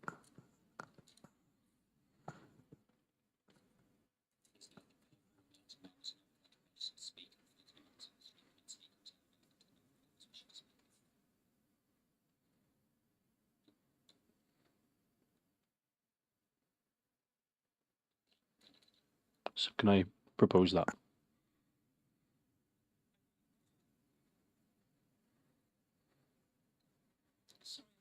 I had some interference with this. I didn't catch the last. So on page, there's no numbers at the bottom of this page, but there's a sentence which is, please note the Bailiff Morgan elected members are not required to register to speak and are reported a member of the maximum of 3 minutes speaking time irrelevant to the number of members wishing to speak. And I'm looking to confirm that that's applicable to 5 minutes in the same way as we've just agreed on the previous point. Thank you, Councillor Johnson. It's got page 9 on mine. Councillor John, please. Sorry, who's... Mayor, I was going to say, to avoid everybody feeling the need to speak again, that I can confirm that I would be happy to make that amendment. Thank you. So, sorry, members, the monitoring officer would like to come in. Yeah, and just to check that Councillor Brooks is the seconder is in agreement with that, and then that is the case. That it's altered accordingly. Yeah, I'm happy to support that. Thank you. Councillor John, did you still want to come in? No. No, I'm quite happy now. We got the 5 minutes. That's right. Thank you. Thank you. Is there any dissent? Councillor Williams, please. Thank you, Mayor. I just wanted to check, because the next paragraph talks about town and community councillors. Are we going to include those, or are we just leaving it as Vale councillors? Thank you. I think it was just Vale councillors. Thank you. Okay, we're all in agreement. That's carried. Thank you. Agenda item 10, use of the Chief Executive's emergency powers. Leader, can you present the report, please? Thank you, Mayor. This is one of our regular reports to note the use of the Chief Executive's emergency powers. And if you have a look at paragraph 2.1 on page 2, it basically notes discusses the one case where, unfortunately, the decision notice and the appendix were at odds. And so the the emergency powers was used to rectify that. Simple as that. So I would move that we note the report. And I'll second that. Thank you, Councillor Brooks. Do we have any dissent in the room? No? Thank you. That is accepted. Agenda item 11, consultation with non-domestic ratepayers. Thank you. And this is the leader again, please. Thank you, Mayor. Yes, this is just the consultation with non-domestic ratepayers that we undertake every year to comply with legislation, and any consultation would be submitted by today. My understanding is that we don't have any submissions to the consultation, which tends to be the case, sadly. But so therefore, we just note the report. Are we all happy to note? And I'll second that. Oh, thank you. Thank you, Councillor Brooks. Agenda item 12, amendments to the Constitution. That's leader again, please. Thank you, Mayor. Yes, the Constitution, as we know, it's a regular report because the Constitution is constantly under review, and it's reviewed in order to achieve good governance, consistency, and public participation. There are a number of areas today that are being covered, and in effect they're outlined in the executive summary. So we're looking to get Council's approval to include additional delegation under Chief Exec, additional delegations under Director of Corporate Resources, Section 151 Officer and Deputy Section 151 Officer, additional delegations under the Head of Legal and Democratic Services and Operational Manager, Legal Services, include additional delegations under the Head of Neighbourhood Services and Transport and Operational Manager, Engineering, and then additional delegations as laid out under Business Management Innovation, Director of Social Services, Head of Resources Management Safeguarding, and then including additional officer delegation relating to the Council Sanction Panel, and this is relative to a report later on. Cabinet on the 25th of January 2024 approved a corporate fraud enforcement policy, and within the policy it stated that the decision to refer cases for prosecution or to recommend another form of sanction as an alternative to prosecution, where permitted by certain legislation, will be taken by the Council Sanction Panel. The sanction panel will consist of the Head of Finance, the Monitoring Officer, Head of Legal and Democratic Services, and the Head of Human Resources, supported by the Head of Regional Internal Audit Service, or the nominated representatives. The sanction panel may refer cases to the police for investigation, who may then refer matters to the Crown Prosecution Service. This can occur in cases of staff fraud or where the fraud is complex and or of very serious nature or linked to safeguarding issues. Further information on all the delegations are included on pages 4 through to 8.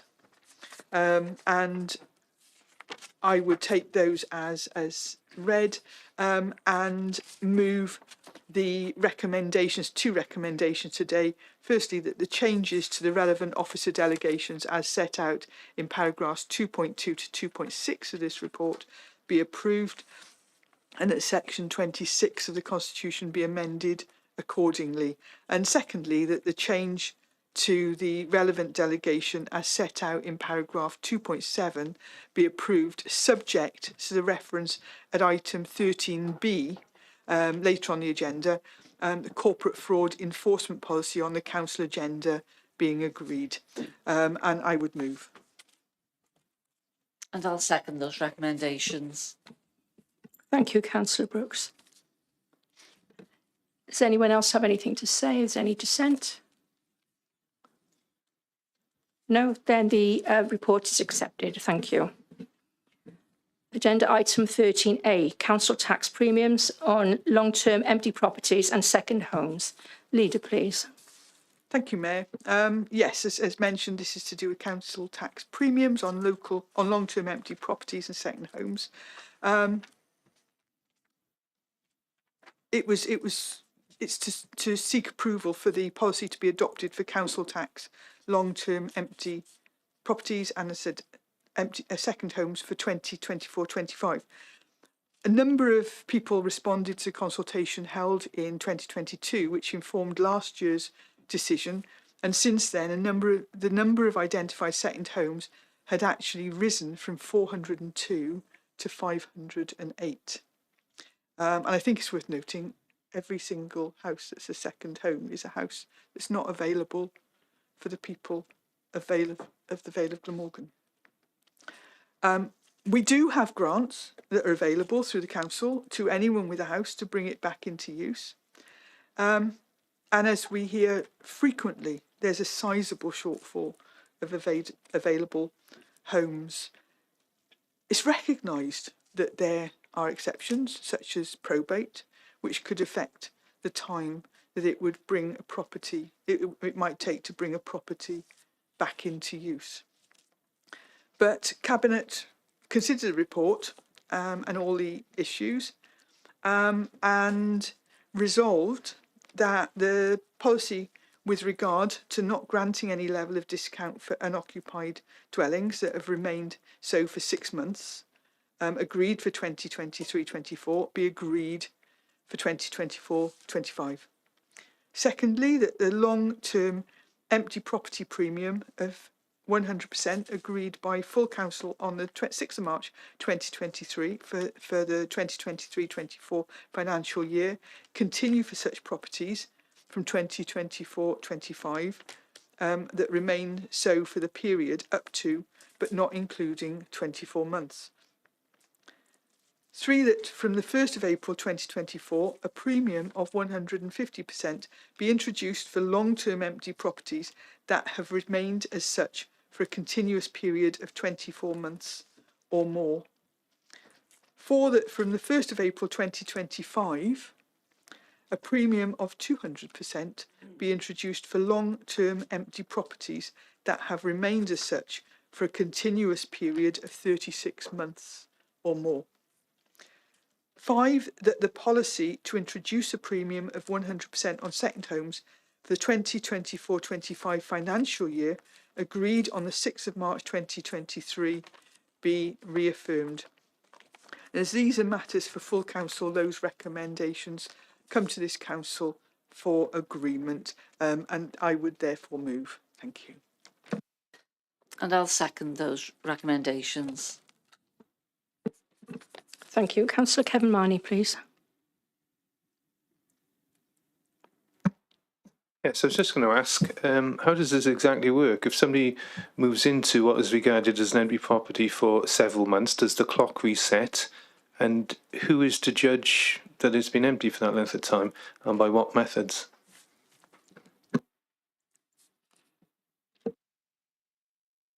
Thank you. Would anybody, Leader, would you like to come back with that? Oh, sorry, Councillor Johnson. Diolch. Thank you. I was waiting. I was waiting and waiting. I was waiting to hear whether there was a response to the question from Councillor Marnie, which was going to come back, but I would like to speak on behalf of myself and the group in agreeing with this policy. In particularly, I'd like to agree with this scale, which doesn't punish people necessarily who are new, but which asks for an additional payment the longer the houses remain empty. And this is additional this year compared to last year, and next year there'll be an additional levy for homes which have been empty for over 3 years. So 2 years in April, the same houses will receive the additional, will be paying the additional amount, and next year after 3 years. So this makes sense. A number of people have been in touch with me over the last year to ask, explaining that they don't use council services, so why are they paying additionally for this? But I explained that this is part of the policy because this relates to bringing homes back into use. I was surprised. People who have been around for a while here know that I've called for the additional premium on second homes for a number of years. So I'm happy for this to be introduced last year for the first time. It was a surprise for me to see the number of homes involved in this increasing from some 400 to 508. So it's almost a quarter or some quarter increase, which is more than we expected as a council. And this is almost, with quick maths, is approaching 1% of the houses in the county, and this is more than I'd anticipated after introducing this levy. We'll see whether this has an impact in reducing the number of homes which are second homes, but if it doesn't, at least we will have the money and we'll be able to earmark it for other residents of the council. So I'm happy to support this policy once again. But as Councillor Marnie asked, there are questions which we might have which are not answered here in terms of the implementation of this, and it'll be interesting to hear the response to ensure that people are not finding get-arounds for this policy. Thank you. Thank you, Councillor Johnson. Councillor Burnett, would you like to reply to? Yes, I will. Thank you. Just take these off. Yes, if within the actual paper, if Councillor Marnie wants to have a look, there are a whole range of different exemptions, and to be honest, it's quite easy to comply with them. you know, if you have a holiday home and you've registered it for business rates by meeting the different criteria, then you would probably miss out on you would probably get forms of exemptions there. The council tax team are hugely expert in this and are very happy to explain any exemptions to people. I've dealt with a couple, but you know, I do have a challenge when people say, well, we have a house, we like to come to the Vale 4 times a year. And for the rest of the year, that house is neither delivering income to the local businesses or providing home for other people. That's just a personal view that I have. So I have no hesitation on this. You know, it might be an idea for Homes and Safe Communities to ask for a report on, you know, what are the impact and how do the different exemptions work, because it might be that if we are getting an increase in second homes, that there, you know, we might want to look at the legislation and see what else there is that we should be looking at. But for now, I would as I have done, move the recommendations as set before us, that we agree agree the recommendations.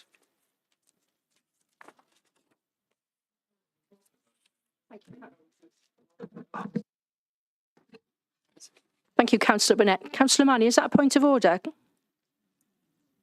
The question I asked, I wasn't asking about exemptions. I was asking about how is this monitored in the first place to decide that a building, or home, I should say, a house is empty, considered empty.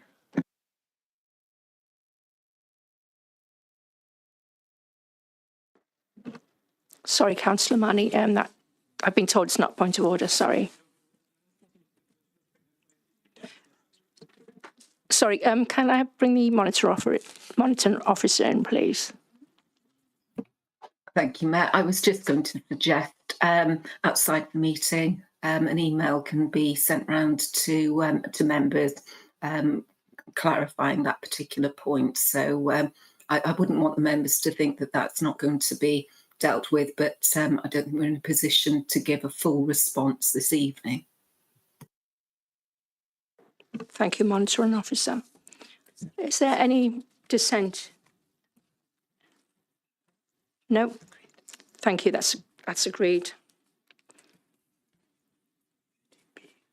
Agenda item 13B, corporate fraud enforcement policy. Back to the leader. Thank you. Thank you, Mayor. This is the report that I mentioned earlier when we were talking about changes to constitution and delegations. And this is the corporate fraud enforcement policy.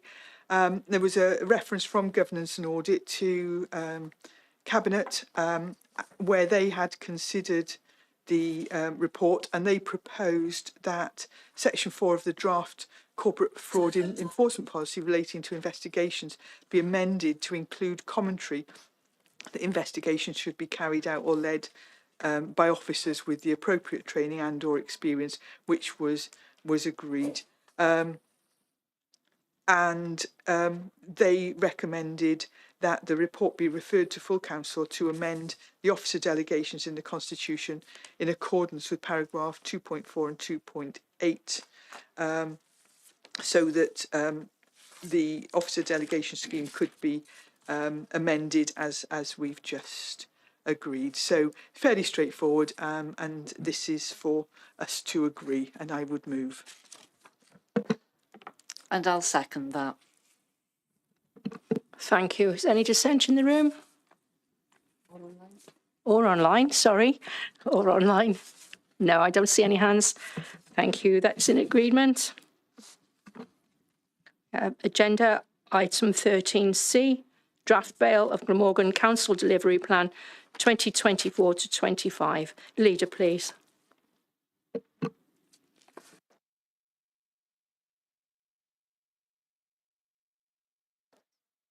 There we are. That should work. Thank you. Thank you, Mayor. Yes, draft Vale of Glamorgan annual delivery plan is coming to us for consideration approval. Members will be aware that the initial draft came to Cabinet, then went all the way around scrutinies.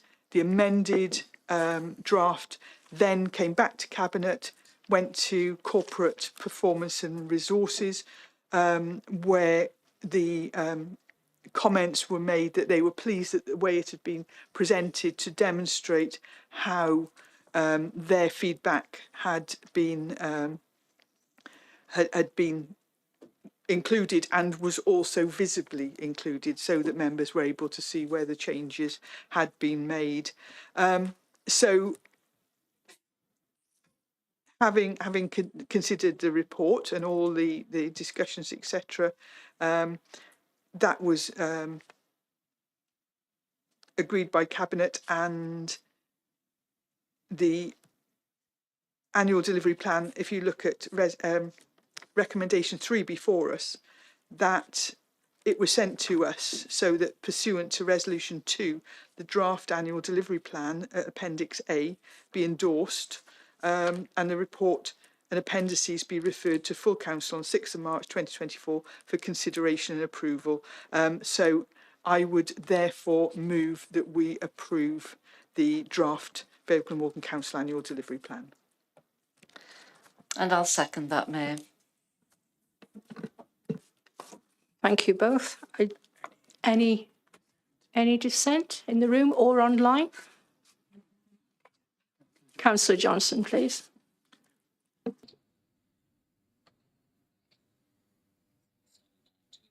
Sorry, Mayor. I'm not rejecting that proposal, but just into a point of order. We've been in the chamber for 1 hour and 3/4, and on the next item, it'll be quite a long one for the budget. So I just wanted to ask whether it would be appropriate to have a short break for members in the chamber and online before we forge ahead. Perhaps if we move on to the next item, we'll be here for a while. Up to you, but just a point to raise. It's just going to go straight through, isn't it? I think we're all in agreement there. 5 minutes. 5 minutes.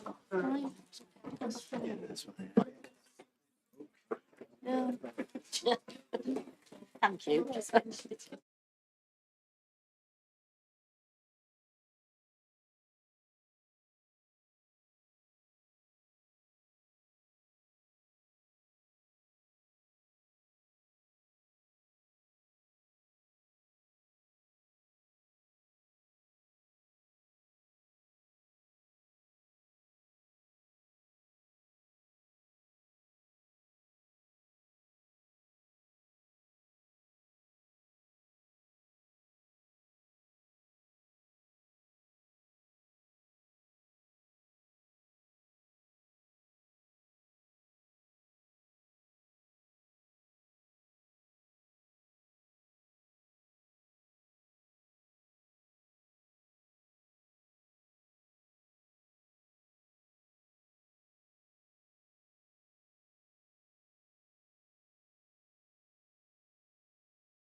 Moving on to agenda item 13D, reference from Cabinet on draft budget 2024-25 and medium-term financial plan 2024-25. And we note that supplemental information was recently sent to members. Leader, please. Thank you, Mayor. We've had comments before, haven't we, that it may seem that we've discussed this many times. And in fact, there was a comment on a blog recently about how haggard I was looking. Well, actually, we've been working on this since June. And in July, we brought the financial strategy, and that went all the way around scrutinies. Then in November, we brought the refreshed medium-term financial plan, which was aligned to the autumn statement, which was disappointing. And at that time, we'd worked out that the budget gap we were facing was £38 million. Christmas was cancelled for a lot of our officers and a lot of cabinet members as well, as we worked to reduce that gap. It meant that many things we had hoped to do, many things we wanted to do to support our residents were not possible till we could get that gap down to a reasonable level. And in January, we brought forward the draft budget, which again went around all scrutinies before coming back to Cabinet and from Cabinet to here. Cabinet members attended most of those scrutinies, listened to the discussions, took the references from those scrutinies, and there were certain things that were, unpalatable and not liked. And there was one recommendation, and that was that we should remove the proposed charges to coastal toilets. And I say coastal toilets because it was not all toilets, it was the toilets that are predominantly used by visitors, and that fitted with a previous policy that for facilities that were used predominantly by visitors to the Vale who weren't contributing council tax, that we would seek to gain some income from that. But that wasn't felt to be acceptable, so that's been removed, and we will not be looking to charge from coastal toilets. So today I bring to you the proposal for a balanced budget that we are required to deliver by the 11th of March. It's a legal requirement. We can't run a deficit, as in some public sector bodies. We have to make the figures add up. So we reduced that £38 million gap. We looked at the money that we would get in from council tax, and because we wanted to continue to support bus services and not to make additional car parking charges on streets, etc., that went up to 6.7% council tax, and we have a sizable savings target going forward. Although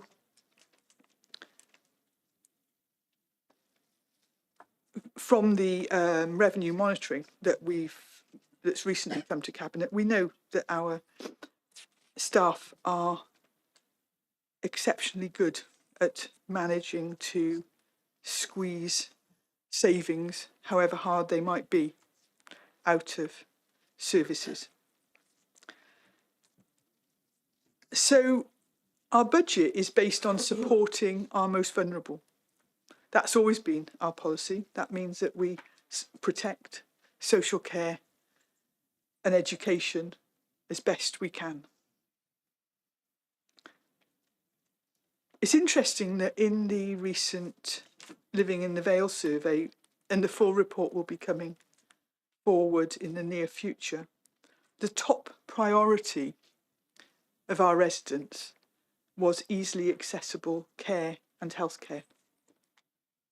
The second priority for them was the ability to buy or rent a good quality home. Our support for social care and education, and also the housing revenue account that we brought before council earlier, both support what our residents say. We know that the cost of living crisis hasn't gone away.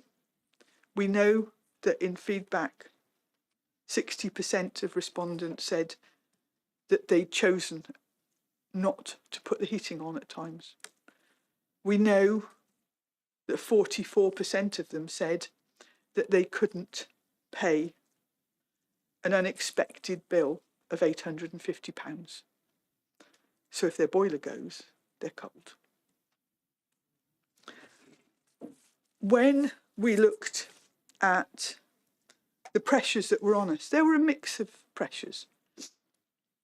There was the investment needed in our services. Well, that investment, sadly, is not going to happen. There was investment, there were pressures in terms of demography. And that's not just numbers of people, but it's the complexity and scale of need. People's lives and lived experience are hugely diverse in the Vale. And as a result, the need is hugely diverse. We know that since the pandemic, our older residents have become more isolated, more frail, and require more care. We know that our young people are struggling with anxiety. And we know that there are behavioural issues across the Vale. So we will be looking at a range of ways to meet that. And if I can just find the actual right page. And we'll be looking at tactical savings. So we'll be looking at service redesign. We'll be looking at how we can do things more effectively. And we've done that. There will be reviews of things like street cleansing, litter, etc. But we'll also be looking at transformation. And we have quite a track record at transformational change. There are a number of people who've been here for a while will know that things like the libraries, we've looked this week at people talking about shutting all their libraries to save money. Well, actually, the work that we did and the support of our communities meant that that is not something that we have to look at in this council. We know that Big Fresh is delivering not only universal free school meals to our primary children, but that actually it's delivering a surplus that can be reinvested in those schools as well. We're looking at generating income, and partially that will be fees and charges for non-statutory services, because we can't afford to subsidise non-statutory services. They have to get somewhere approaching cost neutral. And we have to work more effectively with our communities, and that means strengthening our communities so that there is the capacity to find a new way of working. And that is where we also talk about our target operating model. What should a council in the future look like? And I think there'll be lots of discussions over that in the future. But I think it's worth saying that within this budget, within the difficulties that it creates, we are still delivering so many services. There will be reviews on how they operate in future. But if I say that each week we have 105 recycling rounds out in our communities, and each vehicle collects from 550 properties a day. As a result, we've had over 850 articulated lorries full of material that we can resell or reuse. And in this year, we're forecasting income of between 1.2 and 1.4 million pounds from processing recycling at our new recycling facility. And that's how, with the support of our residents, we've managed to deliver over 70%, an over 70% recycling outcome, which is one of the top in Wales, one of the top in the UK, and actually one of the top in Europe. So we know that we can do it. There are other facilities, but I think it's also worth knowing that we manage 30 feature parks. We've also got 21 recreation grounds. We've got 13 conservation parks. We've got 88 play areas, 9 skateboard areas. We've got 38 football pitches and 13 mini football pitches, alongside rugby pitches, cricket, etc., are all still supported. Over the past 3 years, the council's delivered over 17,000 metres of active travel shared use, which is, pedestrian and cycling paths. We do child pedestrian training. We've delivered cycle shelters in schools, bought bikes for schools, etc. We've got 20 car parks owned and controlled by the Vale. Only 2 of our town centre car parks have a charge, and those are the ones that are predominantly shoppers' car parks for people coming in from outside. And of our existing coastal car parks, we only charge at Harbour Road, Nels Point, Rivermouth, Brigadon and Cymlai. The others are still free. Potholes are always discussed, aren't they? This time of year, potholes are discussed. And we could do a lot more, couldn't we? £1 million if we put up an extra % on council tax. We've done 52,567 square metres of carriageway resurfacing this year. We've done 3,261 square metres of footway improvements. We've also done surface water gullies have been cleansed. I mean, that was actually 3,447. And the list goes on. And I will take great delight in circulating some of the information. So this council is still providing services. And we hear about productivity. What I would say is, how do you choose or measure how productive a care worker is?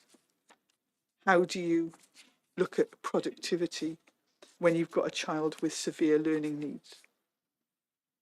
We will measure where it's appropriate to do so. So, council, today I come before you with a balanced budget. It hasn't been easy. It contains so many choices that we as a cabinet would prefer not to be making.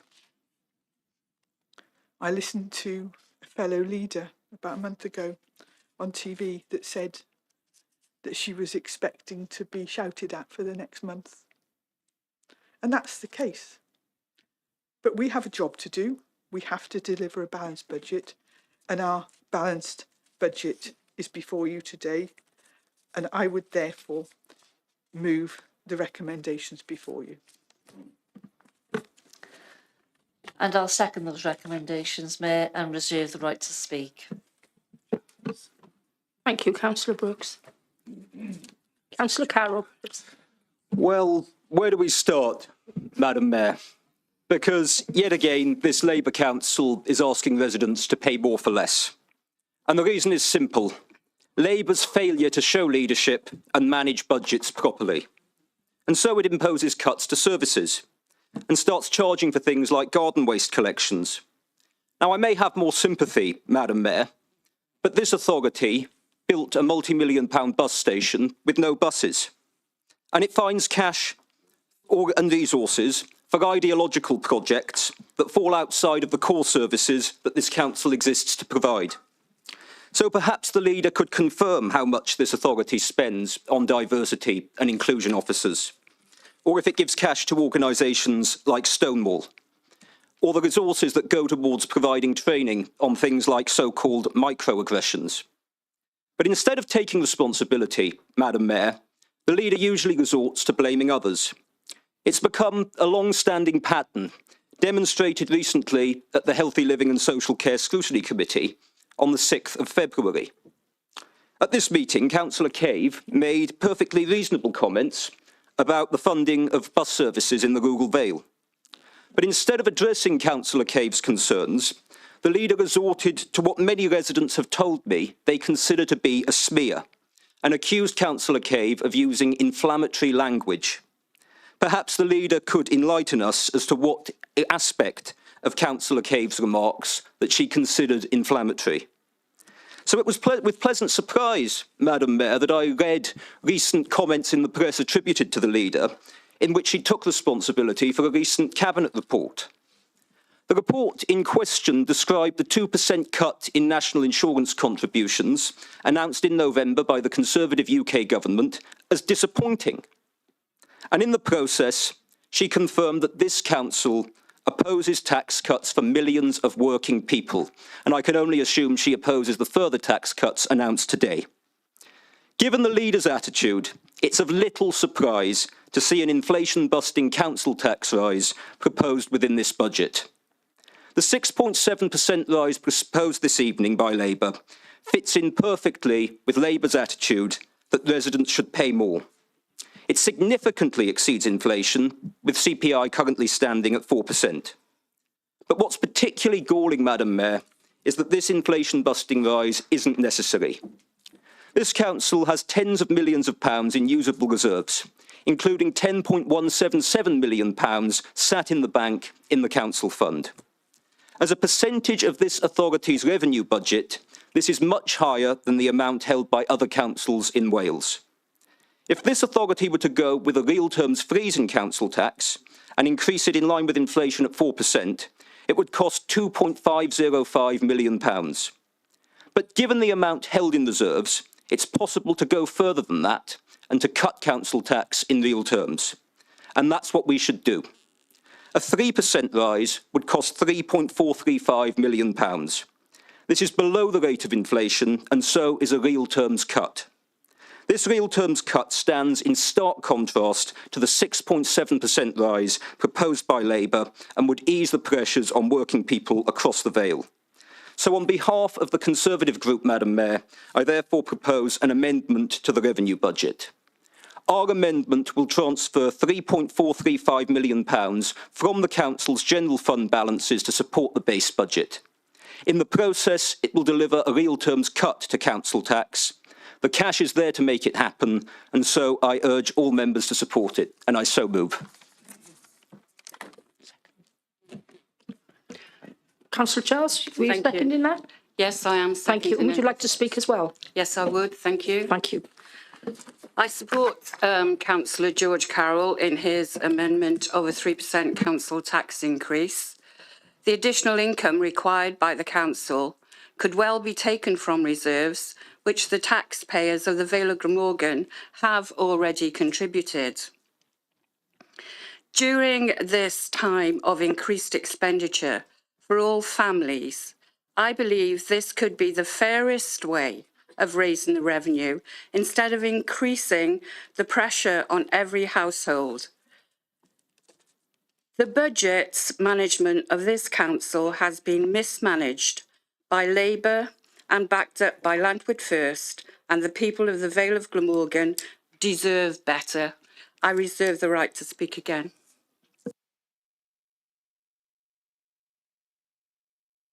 Okay, I withdraw the reserved mark then. But I would appreciate not being stared at and faces being made by certain members, and I'm glad that you didn't laugh at me this time like you were laughing at Councillor George Carroll.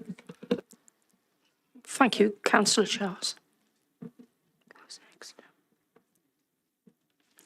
Anybody else? Councillor Johnson.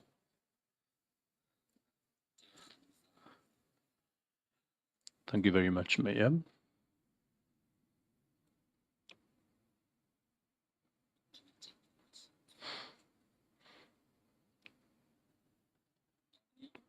Everyone okay? I will begin. Thank you very much, Mayor. Speaking to the amendment by the Conservatives, and I'll speak later when I move back to the debate on the budget. I have to admit, after listening, I don't accept the Tories' uncosted amendment, taking money out of the reserves in order to use it, as Councillor Carroll said. It's almost £11 million. If we take £3.5 million out of the reserves then, with any idea how to return it, we'll obviously be using the exact same £3.5 million next year and the year after. And then we'll be left with nothing in the reserves. This isn't a way to run a council as an adult. It is true, Councillor Charles, if you take money out and you don't put it back in, you will run out. Perhaps you have faith in the Labour government to provide more money for public services, either in Westminster or in Wales, but I don't have that same faith. Unfortunately, and Councillor Carroll did start by mentioning the mismanagement of the council financially. Well, unfortunately, the Tories have created the problems which are before us. In 2010, Britain's debt was 1 trillion and now it's 2.7 trillion. So this is quite a shambles. An omni-shambles, I called it 15 years ago, but it's much worse. Now they've delivered austerity and then Brexit and then the Liz Truss fiasco. So talking about a perfect storm of underspending on public services and inflation rising as a result. Because of the financial system, Wales depends on the needs of England for its funding. It's not fair. England wants more money for the NHS. We get the crumbs.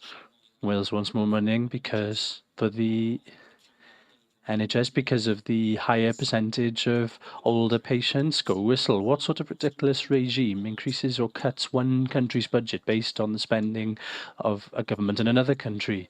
Taking a look at public spending in its entirety, there is more spent per head in London than anywhere else, a little bit higher than in Scotland and Northern Ireland. The spending per head in London, Scotland and Northern Ireland is £500 higher annually, almost 4%. Even if we only received funding on an equal footing with these three, we would be richer to the tune of 1.5 billion.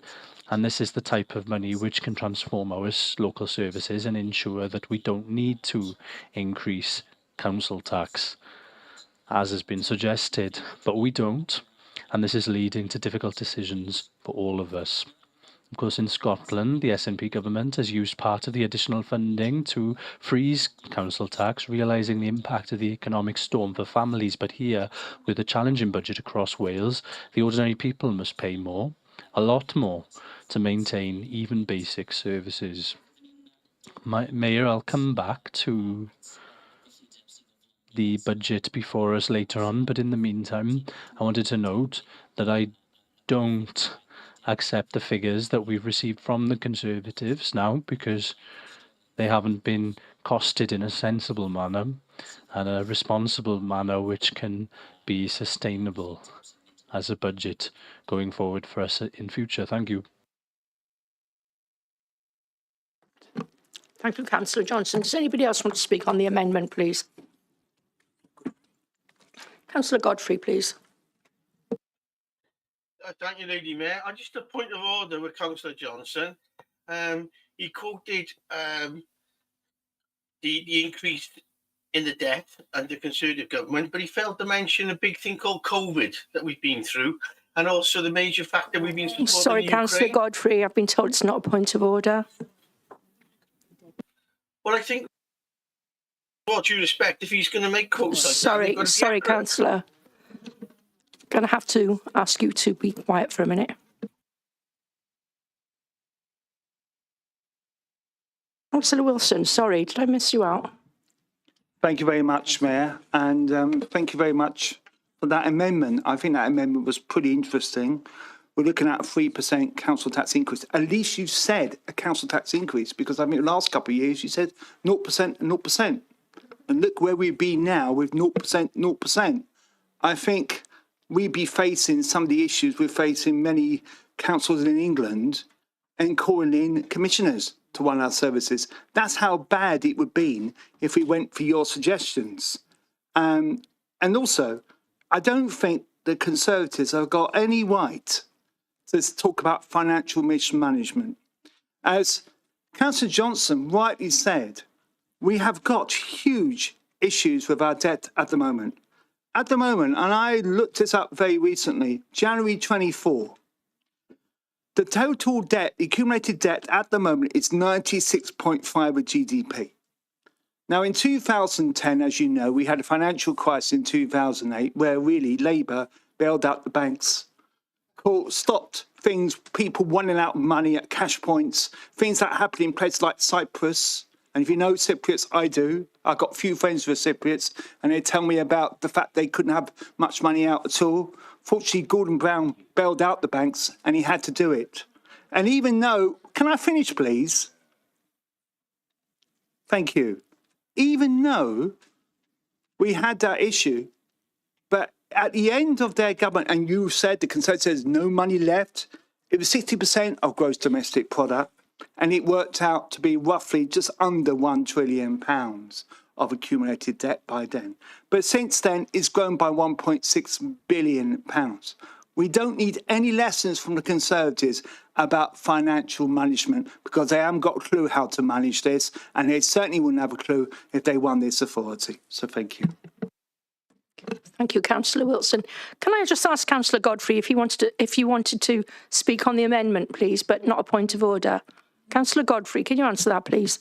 Yes, I would, because I feel strongly that if people are quoting facts, that they ought to be correct. And the Ukraine situation and the COVID situation has had major devastating impact on this country and other countries across the world. So, you know, if you're going to make a statement about deficits, you've got to encapsulate the whole picture. And I think it's quite wrong if people are not doing that. Thank you. Hello? Can you hear me? Yes, Councillor. Thank you, Councillor Godfrey. Councillor Nick Hodges, please. Thank you, Madam Mayor. In response to that and quoting of facts, if the councillor wants to talk about Ukraine and COVID, and he's quite right, it had a dramatic effect on balances, perhaps he should bring in the whole picture, like he says. What about Brexit, councillor? What about Brexit? Yeah? What about? So let's be careful what we throw around, because, you know, there's plenty of other mismanagement going on. So let's worry about that. Thank you, Councillor Hodges. Councillor Goodjohn, please. You and Goodjohn. Thank you, Madam Mayor. Well, quite honestly, Sorry, Councillor John. I was asking Councillor Ewan Goodjohn, and then are you next? Yes. I'll speak up next time. No, thank you. I can't believe I have to remind members of this council, I'm a new member of this council, that points of order are on legal matters or on matters of procedure in this council. I can't believe I have to say that, but here we are. Can we get back to the actual revenue budget that we're talking about here quickly, instead of the national government here?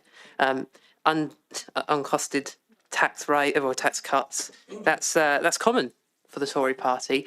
I'm surprised that Councillor Carroll doesn't run a business because leaving us on 6 days of running costs in reserves doesn't seem like a very tactical solution to our problems. If he has problems with the mismanagement of the budget, could he tell us exactly what they are in the revenue account? Because these are revenue proposals. Exactly what would you do rather than naming diversity quotas, micromanagement training? How much could that cost? Can you tell us? Would that cost the same amount as the council tax cut that you're proposing? You can't tell us, can you? Right? You're saying to bring it from reserves that, quite frankly, could cause cash flow issues in the council. Those cash flow issues are social care workers, they are packages, they are our teachers' pay as it goes to schools. It is the benefits that we give our residents. That is the money that we're talking about here. If there are cash flows issues in the council, people will have delays in getting them. And that will impact people's lives, people's real lives here in the real world, rather than some abstract idea that we're talking about. Quickly, I wanted to mention the 6.7% rise that has been talked about, and that it is inflation busting. Can I remind everyone that we were at a 10% inflation rate months ago, 11%, quite thank you, Councillor Hodges. And this council has to renew its contracts in 2, 3, 5-year basis. Not all of the costs were impacted us in the first year that we had that inflation rate increase. We have to take account of the costs. Social care costs are huge. The social care cost increase that we're having to put in is 13%. 13%. Could you imagine a 13% council tax rise? That's huge. If we did not fund those costs, what would happen?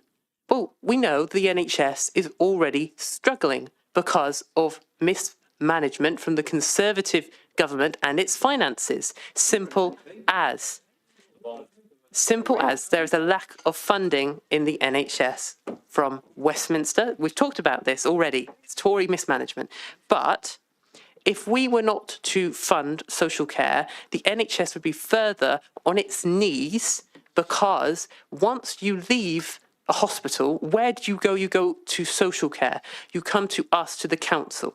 Council tax is effectively a tax on social care and contributing to schools, because that is over 75% of our budget.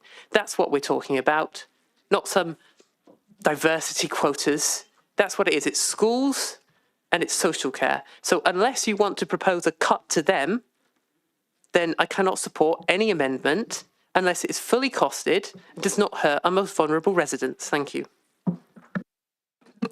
Thank you, Councillor Goodjohn. Now, Councillor Gwynjohn, please. Thank you, Madam Mayor. Well, quite honestly, I cannot believe what I've heard come from Councillor Carroll tonight. Because after the mess the Conservatives have made in Westminster, and let's not kid ourselves, what happened at Westminster is unbelievable. In my lifetime, I've never heard anything like it. So many prime ministers, so many chancellors.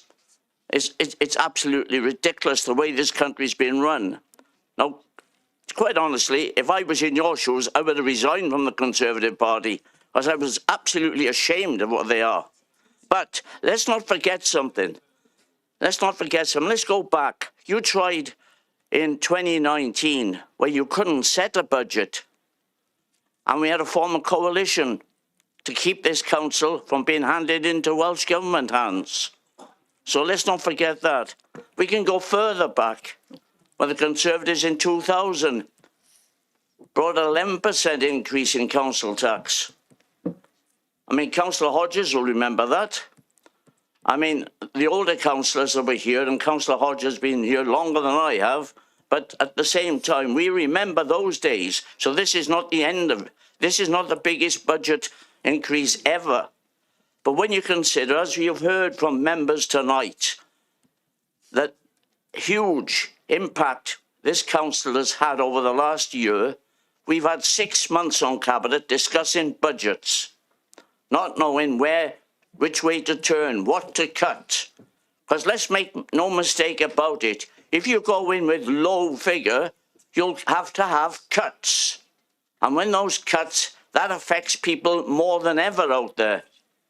And quite honestly, we cannot cut forever.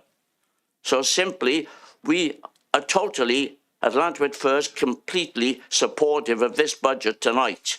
And I'll remind you, it's no pleasure being number 17 or 22. I'd rather be number 22, the lowest in Wales.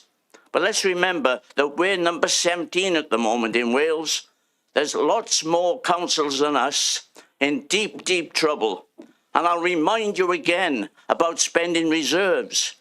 It's a good job we got reserves because Monmouth didn't have reserves to help them. And their council tax has gone up to 7.5 this time. Why didn't they have reserves? Because the Conservatives spent them. Thank you. Thank you, Councillor John. Have Councillor Haynes next, please. Thank you, Mayor. Oh, it's working. Good news. Right, I'm quite disappointed, really, of this council. I hate to preach, but someone puts a proposal forward, and what do you talk about? You talk about what's gone on before in Westminster. You do some Tory hate. You poke your fingers at other people rather than looking what should be going on in this chamber. 2 members of the cabinet didn't put anything forward regarding the 3%. All they did was moan about Tories. Well, if it's a Tories' fault in Westminster, what is the point of you? Why are you here? Thank you, Councillor Hayes. Councillor Franks next, please. Thank you. I was listening with interest to Councillor Carroll's and the Conservatives' comments, basically saying, apart from them, no one else can financially manage. They're the people who are responsible. Well, I quickly made a little list of bankrupt councils in England. I've got Woking, Thurrock and Croydon. All of them have been Conservative controlled and have caused their catastrophic failure.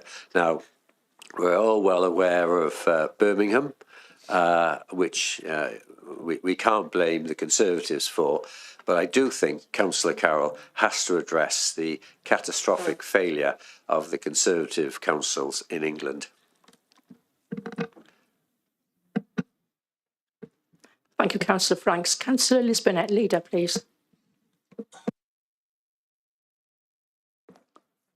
Just turned myself off. That was good. I'm not going to go into it at length for the simple reason that this is completely preposterous in the financial situation that we're in the financial situation that most councils are in.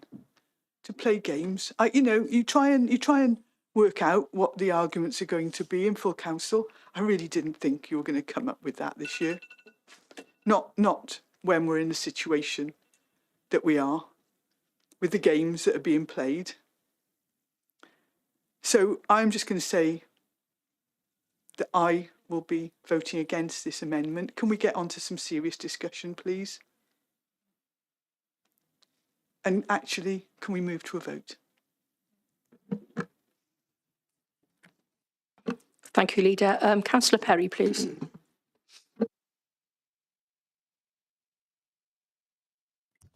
Good evening.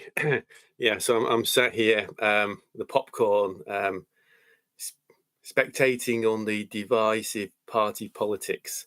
Yeah, right. And if there is that money in the reserves, because I know there's a general election coming out and I'm seeing the start of the campaign already and moaning about potholes, if there are the reserves there, do we want a discount on our council tax? Or do we want the roads resurfacing? And I don't think that has been addressed in the party politics that are going on now for the news headlines tomorrow in blogs and online. It's a shame that as members elected by our communities, our diverse communities, Every single ward of ours is diverse. There's less coming together. There's divisiveness. We got elected to serve our local communities and our wider communities. And all we're getting tonight, as last year, is a lot of party political point scoring and fighting, and very, very little addressing of the real issues. But I did notice one or two people did try to get there, and sometimes we need to dismiss the silly party politics and come together and remember, whatever political party you are in, whether you got 51% of the vote in your ward or 37% in your ward, you should be representing all the members of your communities and considering them all, rather than considering the general election that's forthcoming. Council tax is awful. I applaud attempts to get rid of it or severely change it. The land value tax will be much fairer.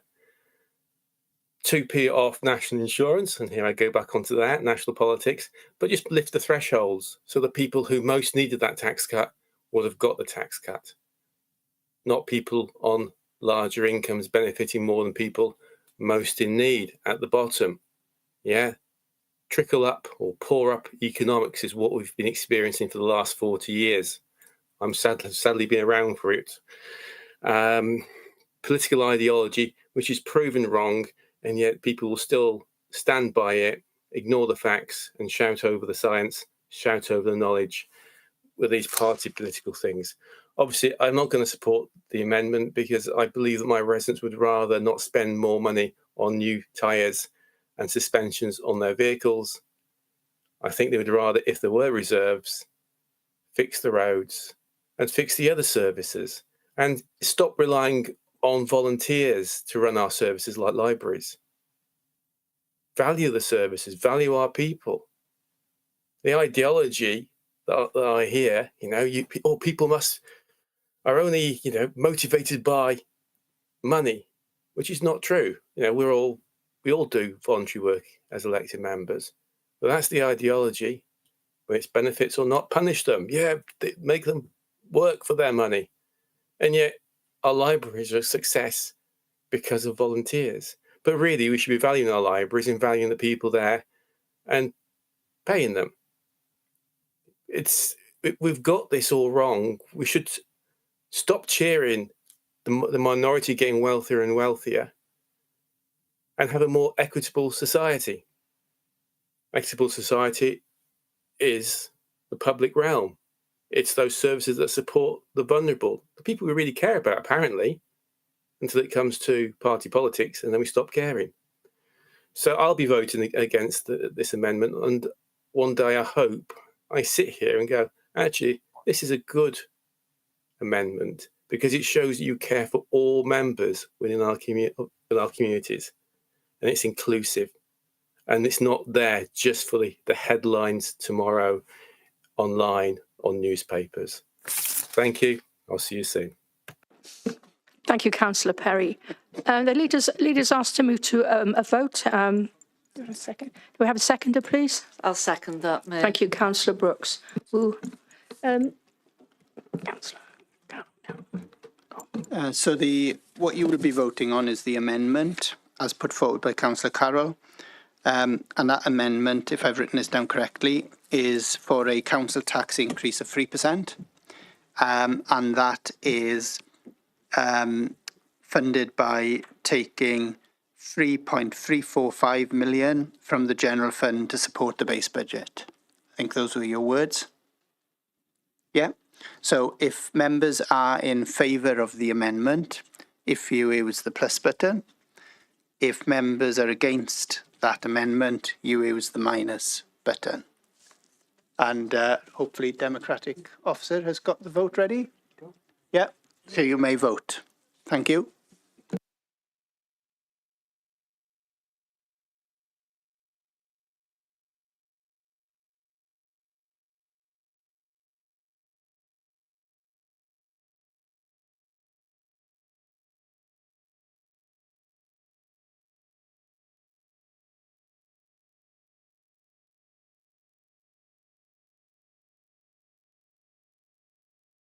Okay, we have. Recorded, was it recorded? It wasn't a recorded vote, but we've had 51 votes. Those in favour of the amendment was 12. Those against was 38, and 1 abstention. So that amendment fails. So it's now back to the substantive motion.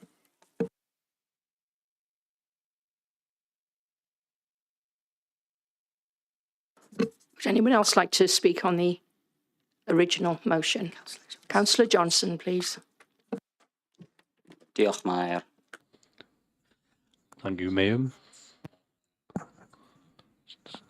So now I'll turn to the substantive motion. It was interesting to hear the conversation that we've just heard, especially those comments by Councillor Perry about services for all society, because I must admit, since the announcement of the provisional budget by Welsh Government, this is difficult. To be honest, I'm surprised. Some people might almost be surprised to hear this, but I do sympathise with the leader, with the challenge before her. But that's why we don't accept the propaganda about us being a great council, because the average people don't feel this. We as a council need to provide on-demand services which are quickly rising as a result of lack of investment in preventative services. We need to consider the relationship between the people that we serve and the funding. Welsh Government had extra funding at the last minute, and that increased 25 million between the provisional and the final settlement. 600,000 through to the revenue grant, and around 500,000 through the introduction of the care grant, where we were expecting a loss. And furthermore, additional funding in the housing support grant last week. How much is still unclear, but the council intends to keep council tax at the same level rather than considering a cut like last year, when we received last-minute funding and the council put this in reserve. This year we considered our energy savings to be too tight, and so the money needed to go to the coffers for that rather than reducing the council tax. There's no scrutiny, and I've been to all of the meetings, there's no scrutiny which will change the minds of those deciding council tax and setting aside funding elsewhere in the budget. I've mentioned in the past how the council looks after its bank balance before considering the public's needs, and of course this year the figures before us show some spend of the reserves of 51 million, which is almost a half. Let's see if this is true, because the same types of figures which were provided to us in the past have been incorrect, and a lot more money was in our reserves at the end of the day. Let's see where we're at, but the challenge is there nonetheless. The public, of course, has seen a huge cost of living rise over the last years, from energy costs, everyday shopping costs and housing costs, including 12.5% over the last 2 years for people in our council houses. Mayor, I understand that the budget is tight and it's difficult, but what's the purpose of Welsh Government providing extra funding for us in the final settlement if we only say thank you and put it in our reserves? Unfortunately, Welsh Government doesn't give us enough, and they force us to turn to people. If I can turn to a number of things which are concerning me, I don't like the idea of the administrative fee for residents in parking permit zones. The majority of these people in the centre of Barry, affecting people with no driveway or garage. This is a poverty levy, as I argued last time. This was proposed in the parking review in 2018 as well. In fees for children over 16 for transport. Can we drive cuts back and use reserves? There are some things here which are not acceptable in my view. Or do we have no faith in the Labour government to invest in our public services? 1 point left. In the Cabinet and earlier in the conversation, there was talk about protecting public buses with a 0.5% council tax increase to raise the necessary funds. Of course, we can provide any service if you force people to pay for it. That's the point, that's what would happen. And at the end of the day, people would ask, how we could afford 20 million earmarked for the marina, but there's not enough money for our fundamental core services for residents. I accept that the situation we find ourselves in is a difficult one, as is the case for all councils, but I'm concerned that the mix of cuts before us today and the increase in council tax, between both of them, this is not acceptable, and therefore I will be voting against the motion this evening. Thank you.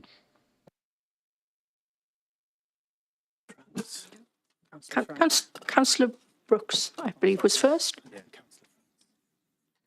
Thank you, Mayor. The reality is that more and more councils are being pushed to the financial brink.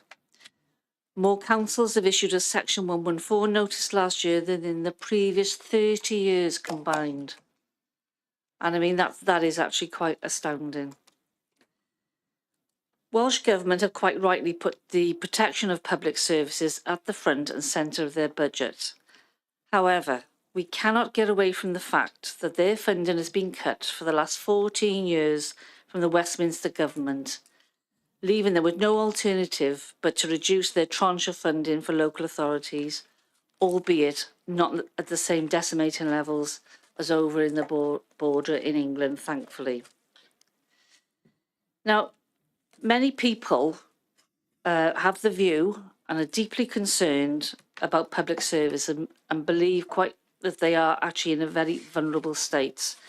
And I think this is borne out by the recent independent survey that we held.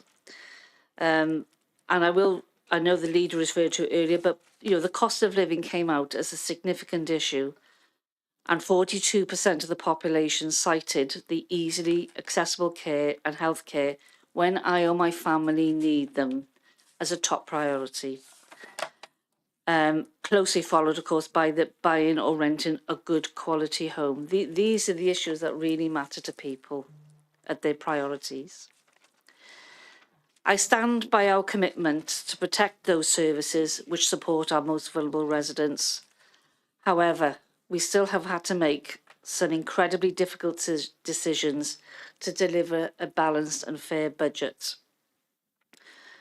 Moreover, I am pleased that we've been able to protect our supported bus services with the budget savings £470,000, contributing a ring-fenced 0.5% of the proposed increase in council tax.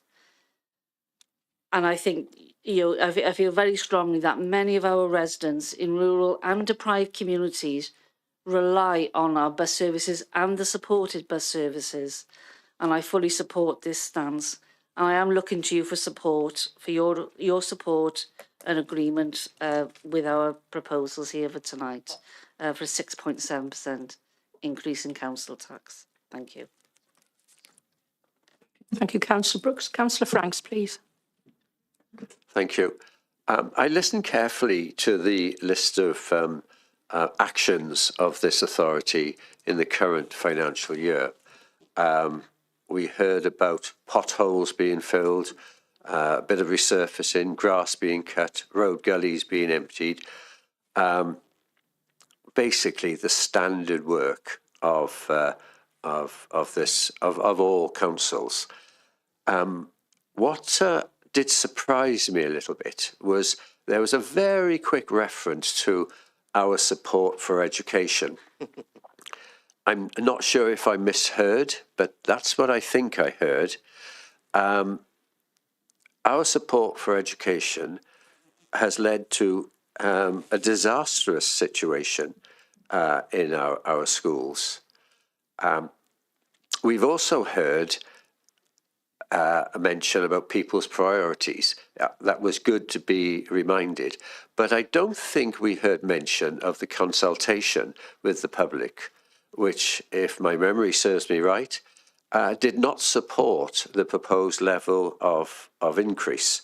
Now, I wonder why we had that omission, whereas the other facts were highlighted. I think there's an element of cherry picking here. Now, my mind goes back to last year's budget debate, almost a year to the day. And on that occasion, the Cabinet proposed a £2 million plus cut in schools. Cabinet were warned that this would have had a terrible impact on school budgets. This was disregarded by Labour members who cheerfully dismissed such warnings. The result has been over 20 schools now face a deficit budget. Of these, 19 apparently indicate that there is no prospect of recovery within 3 years. However, since then, I understand that the situation has worsened, both in terms of the numbers of schools and the size of the deficits. So I ask, given this total failure in the budgetary process, how can we and the public have any faith in this year's budget process? Now, seeing that this year's allocation to schools will basically be following last year's allocation, what's the situation going to be in a year's time for our schools? What's going to be the size of the deficits? How many schools are going to be facing at least 3 years in the red?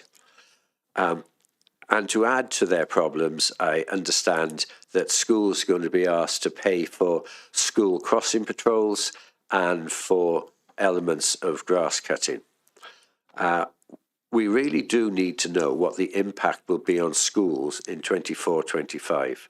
What will be the accumulated overspend and what is the anticipated overspend in the following year?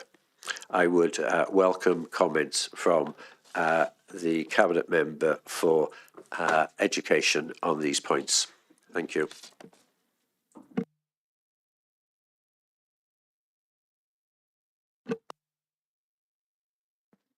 Sorry, having trouble with my mic for a moment. Councillor Birch, please.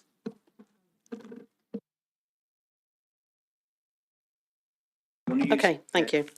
Okay, so I can't answer all of your questions. I can tell you that all of the schools that have budget deficits have had the finance team go in and look at their budgets in order to make sure that they are as competently administered as possible. It is a very difficult time, I agree. And I know that the schools that cannot recover within 3 years are being offered plans to restructure the debt that they have so that they can eventually balance their budgets going forward. I cannot tell you what the deficits will be like in 3 years' time, rather. We hope that they will be balanced properly, but we do not know what other expenses are going to occur within the next 3 years. All we've heard this evening has been about the difficulties that various events in the last few years, the toll that that has taken on budgets everywhere.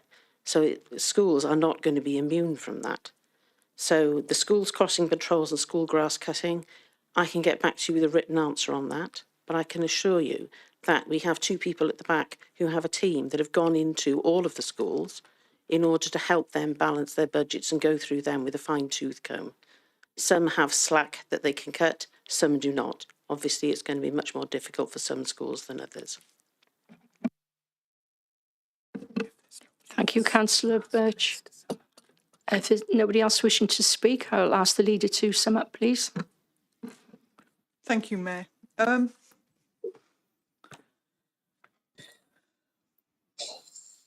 started off this reference by outlining the number of times this budget process had come to Cabinet and to scrutiny and back to Cabinet and to scrutiny and back to Cabinet and scrutiny.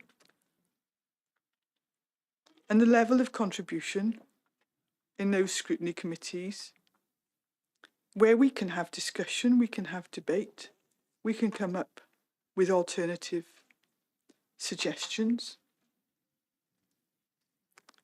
was minimal, sadly. We've heard talk about the additional funding that came through recently. Well, some was to reverse the social care workforce grant.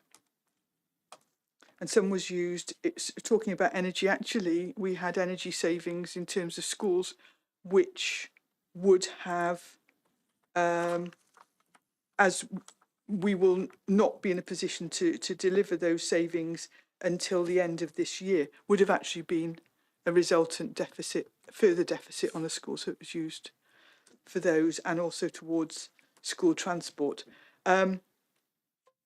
We had a discussion that if anything came through from today's budget, that my response would be to say that we would create a very temporary reserve so that we could fully debate where that funding could be used. But sadly, there is no money coming through as a result of the budget today. We've heard, I've been reading the front pages of a lot of the papers this week, and so the diversity and inclusion stuff and the about mismanagement and productivity and stuff. I mean, they were on my list of, well, what's going to come up today? Yeah, it was fairly predictable. So I know that that's the things that are supposed to be being said today. I can't take those as valid points when you think that our total corporate resources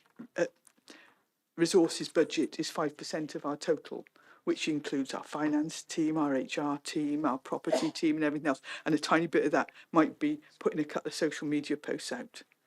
And we focus on it as part of budget spending, when actually it helps our staff to understand how better to communicate with our residents and provide a better service.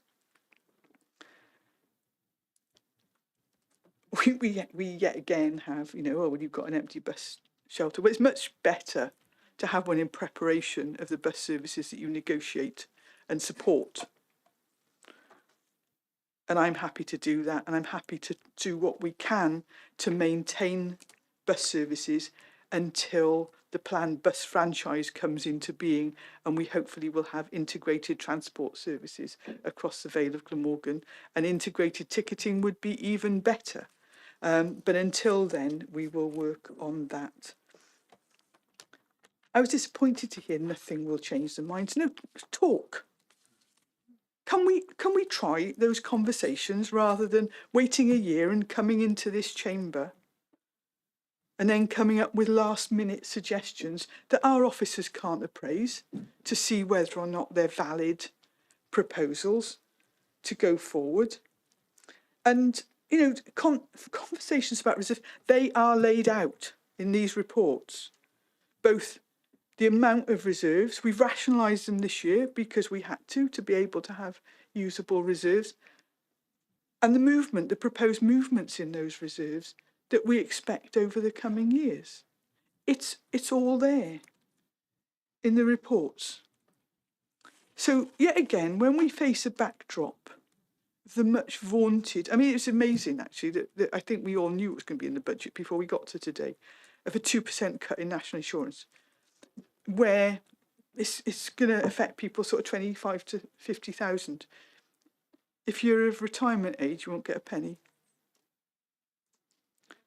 Today's Office of Budget Responsibility forecast says that the tax rate is the highest level in nearly 80 years.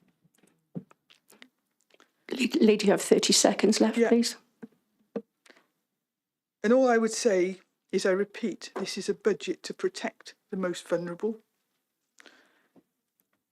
And under the current UK government, please don't be a pensioner who doesn't drink or drive, because what's in it for you? Thank you. I confirm the budget. And I'll approve again for the record. Thank you. Is there a point of order, Councillor Johnson? Yes, Mayor. I'd like to ask for a recorded vote for this item. Thank you. Thank you. Can I get a word in? Councillor Perry, I believe you were slightly too late. Oh, I didn't believe I was. I believe I got in before the leader spoke. No, I've been told you're not. Sorry. Oh, that's unfortunate. So the system's not quite working, because I definitely did press the button at my end. I have been told. I did ask, and then I was already announced. I'm sorry, you were too late. Is that recorded? In case Yes, well, the whole thing is being recorded, so. Yeah, Thank there you. could have been a time delay for me pressing the button and you say. And Councillor, the leader has summed up. She had already started. Thank you. No, she had, not on my end. I do appreciate there can be a time delay for me doing things here to reach Well, thank you, Councillor Perry. You could take this up with Democratic Services another time, but right now we're moving to a vote. Thank you. Yeah. Thank you. Make a point of information that I did press the button before the leader did start speaking, but obviously there's a time delay between here and there. It's the same thing as we get when we vote and get translated. Councillor, we will take this up after this meeting. Thank you. We'll now move to the vote. So I'll ask the Councillor Johnson has asked for a recorded vote, and given the motion that was approved earlier, we don't need any more hands, so that'll be accepted. And we'll move to the recorded vote. I'll ask Democratic Services to set the voting system up again. Just to remind members, this time you are voting either for the recommendations in the report, in which case you press the plus button, or you're voting against the recommendations as they appear in the report, in which case you press the minus button, and if you want to abstain, you press the middle button. Software ready? So you can now vote. Thank you.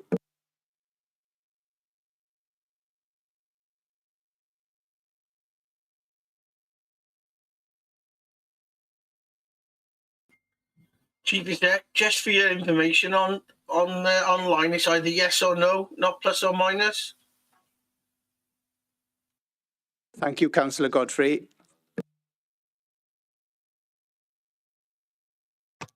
That might be confusing, yes or no.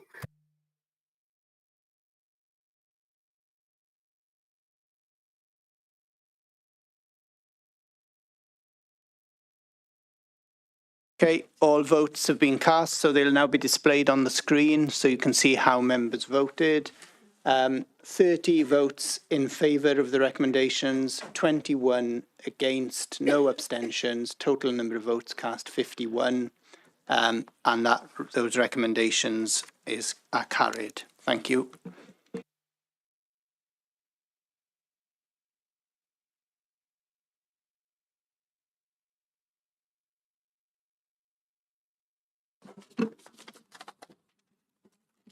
Thank you, members. Moving on to agenda item 13E, reference from, sorry? What am I on? E? Yeah, E. Sorry, Councillor Johnson. Sorry, Mayor, we didn't see the recorded vote there, just the score.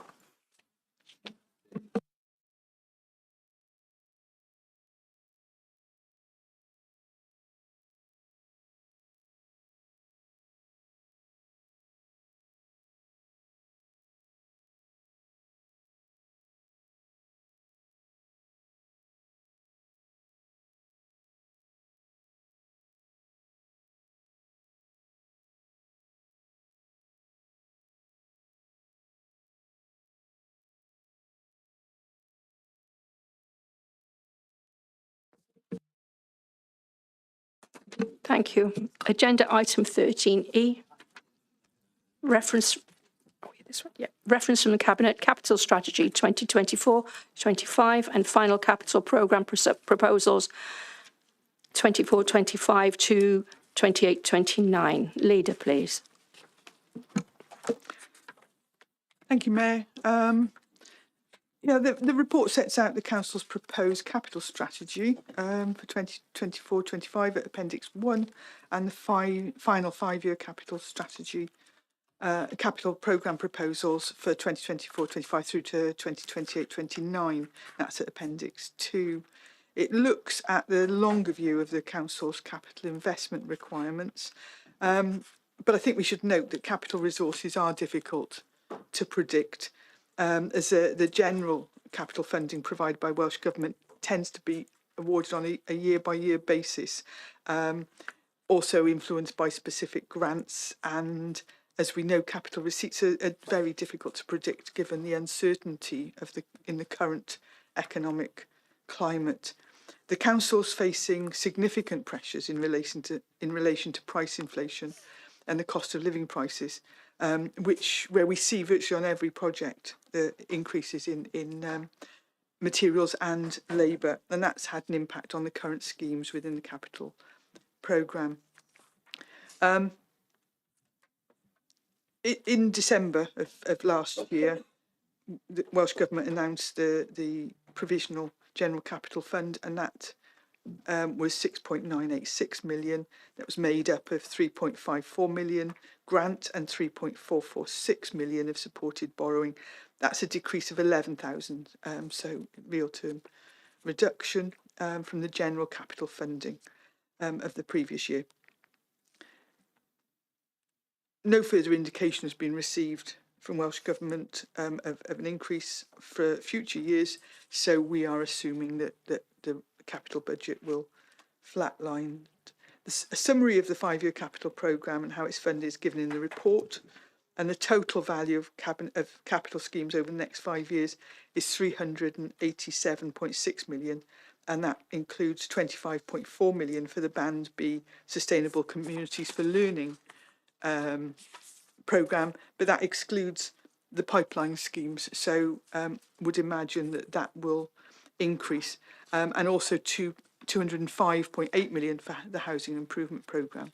The funding table also highlights the unsupported borrowing requirement to implement the programme, which is 167 million, of which 134 million is in relation to the housing improvement programme.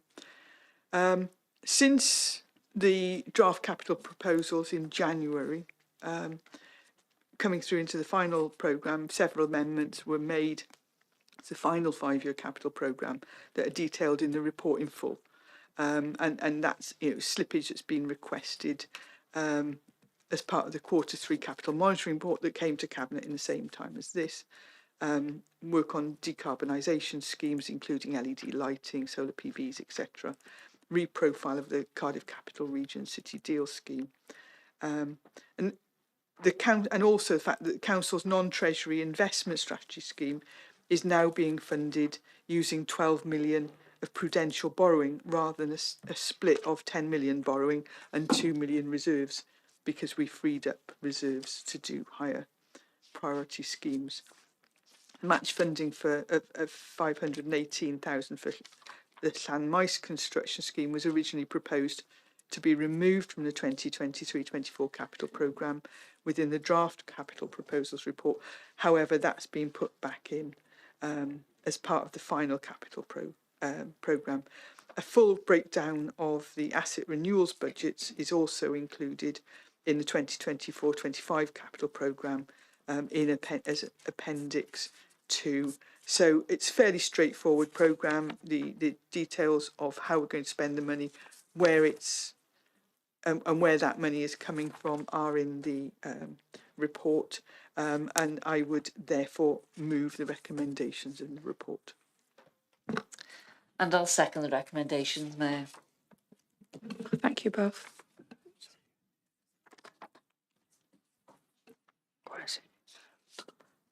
Does anybody else want to speak on this? No? No dissent? So this is carried. Thank you. Agenda item 13F, Treasury Management and Investment Strategy 2024-25, and the update 2023-24. Leader, please. Helps if I press the button. Thank you, Mayor. We've all had, I believe, the Treasury Management training recently. We have every year in order to understand this fully and know exactly what we're voting on. I think that a number of members attended in person. I actually found it a really constructive training session this year, and it was recorded so other members could watch it online. So I assume we've done that. So in essence, what this report goes through is what happened in that training session. And it was an update on the Council's Treasury Management operations, which included, the proposed Treasury Management Strategy Statement, the Minimum Revenue Policy Statement, Annual Investment Strategy, which complies with a whole range of guidance and regulations such as sort of sit for Treasury Management and the Public Services cross-sectional guidance notes, etc.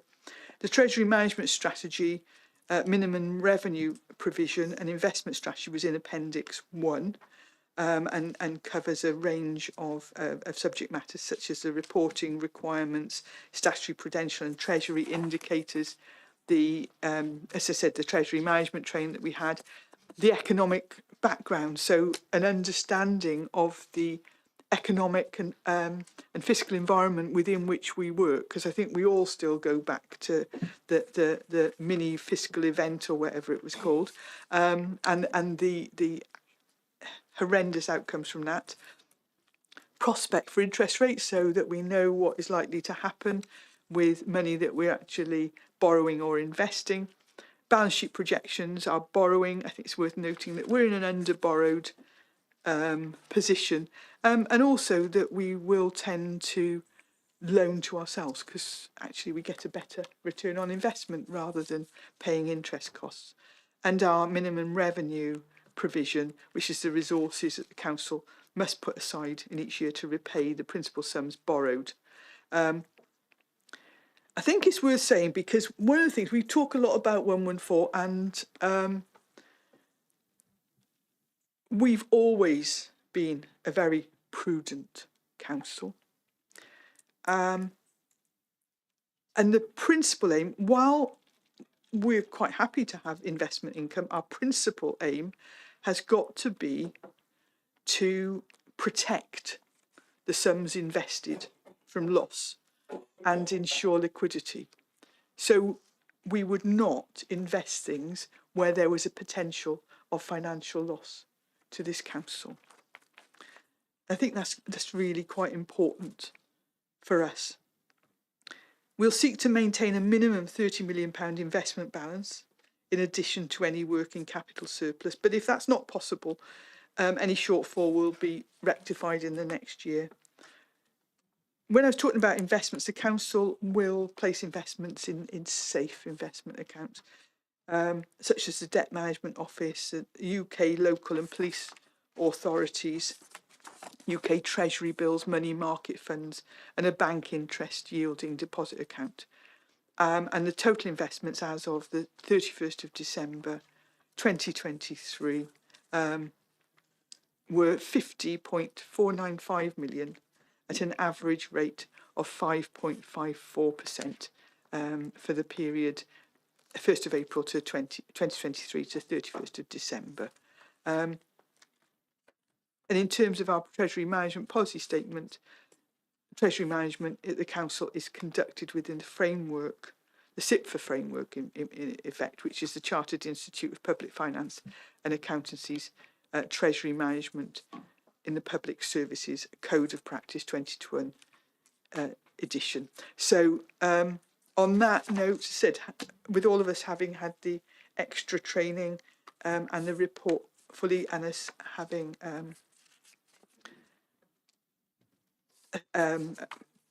it's difficult to say a clean bill of health, but a vote of confidence in terms of our Treasury management, I would move the recommendations. And I'll second the recommendations, Mayor. Thank you, Councillor Brooks. Is there any dissent in the room or online? No, thank you. That's carried. Thank you. As previously mentioned, item 13G is going to be moved after the questions. That's the item concerning pay policy. So agenda item 14 is to set the council tax for 24-25. Leader, please. Thank you, Mayor. Yeah, this is a very straightforward vote, having had the revenue budget earlier. In effect, it sets out the number of Band D equivalent properties within the Vale of Glamorgan, which is 63,397. Then it goes on to outline the precept by local area, including the town and community councils. Then it includes the details of the police and crime commissioners' precept as well. This is an annual report that we have to take as part of the setting the council tax. So I would, it's for us to agree, and I would move the resolution. And I'll second that, Mayor. Thank you, Councillor Brooks. Councillor Johnson, please. Thank you, Mayor. I'm just requesting a recorded vote on this matter. Thank you.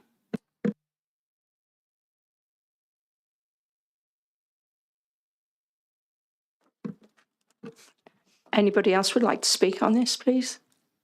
Online or in the room? No. Thank you. Carried. So Democratic Services Officer will get the voting system ready again. And again, it's quite straightforward. So if members using the microphones will either press plus if you're in favour of the recommendations before you in terms of the council tax setting, or minus if you're against. And of course, if you're remote, it's yes or no. And then the middle button if you want to abstain.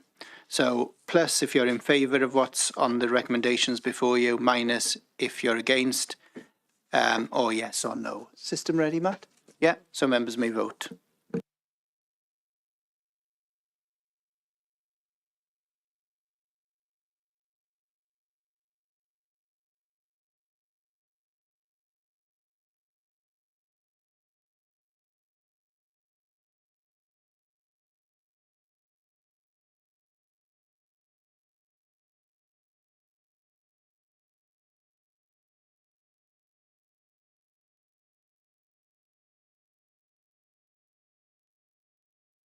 Okay, so the results will be displayed on screen, and it was 30 in favour, 21 against, no abstention. So the vote is carried, that report and the recommendations are carried. Thank you.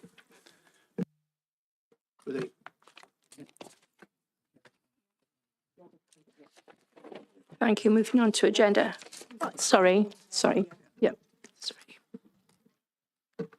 Oh, yeah.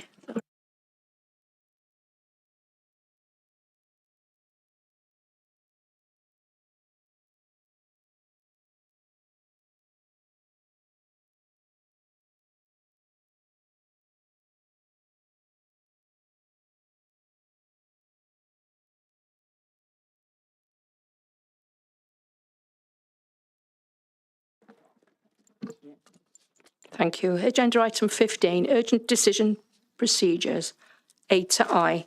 That's for the leader, please. Thank you, Mayor. These items are basically where the urgent decision procedure has been used, and they're for us to note. So I would move on block that we note. And I'll second that, Mayor. Thank you. Any dissent in the room or online? I see none. Thank you very much. That's carried. Agenda item 16, members' questions. And the first one comes from Councillor Sue Lloyd-Selby to the Cabinet Member for Neighbourhood and Building Services, Councillor Mark Wilson, please. Thank you very much, Mayor, and thank you very much, Councillor Sue Lloyd-Selby, for your question. And this is my reply. The recent publication of recycling rates for the UK demonstrated how impressive the Belgian Council's rates are in comparison. Is encouraging and a testament of the hard work of our residents, who diligently take the time each week to separate recycled materials for collection. As a consequence of their hard work, we are on target to reach the national recycling target in Wales of 70% for 24-25. But much work is still to be done if we are to meet the national goal of zero waste by 2050.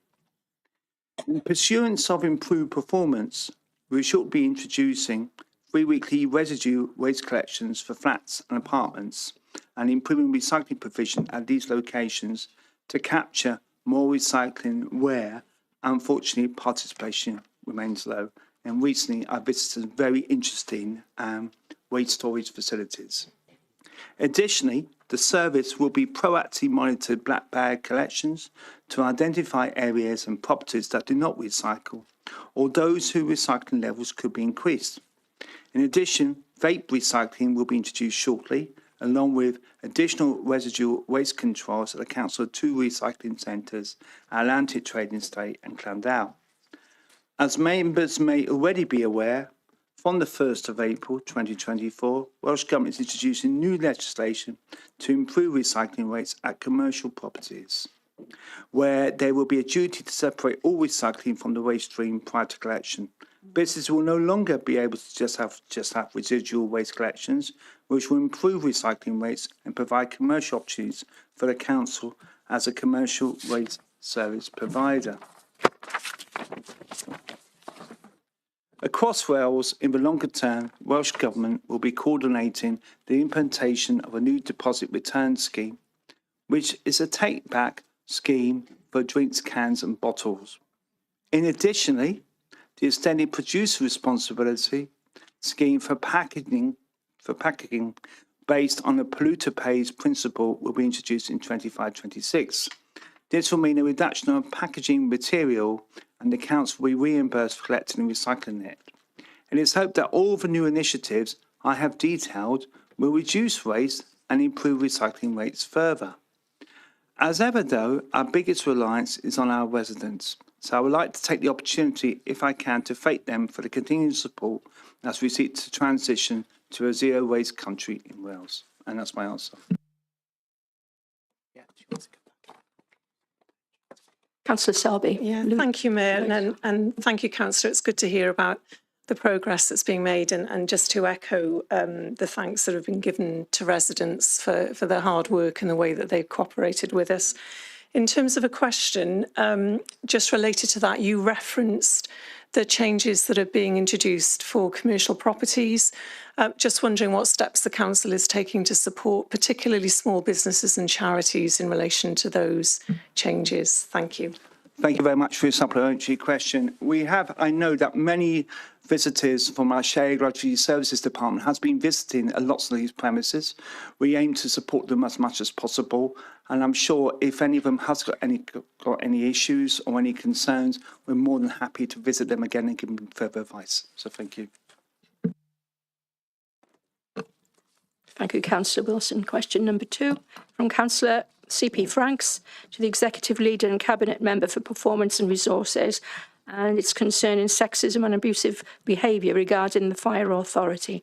Councillor Liz Burnett, Leader, please. Come on, yeah, super. Thank you, Mayor, and thank you, Councillor Franks.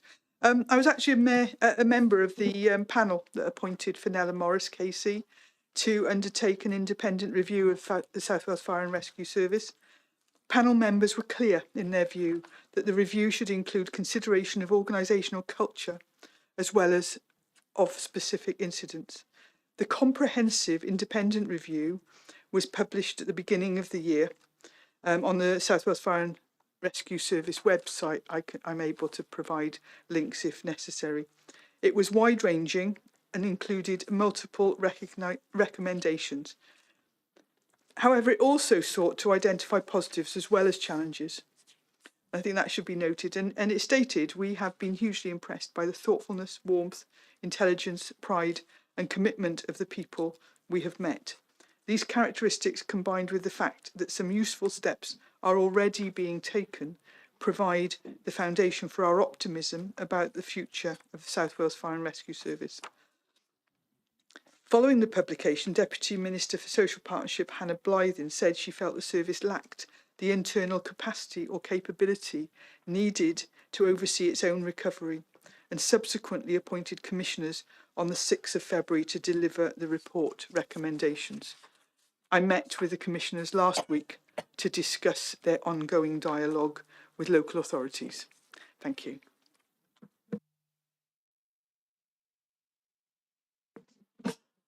Yes, supplementary, Councillor Franks.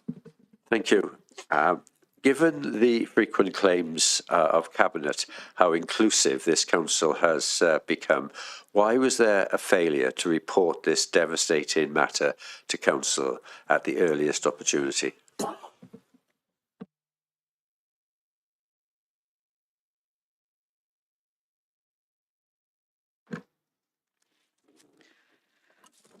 I must be honest, Councillor Franks. We quite often get asked questions about things that are well outside our remit. My involvement in this is through the WLGA, and there will be reports, there will be updates, and the commissioners' meetings in an ongoing capacity will be publicly available. And it is they who are responsible for delivering the outcomes of the implementation of the recommendations. I fail to see why we would be reporting that through Cabinet. Apologies. Thank you. Question number 3, please.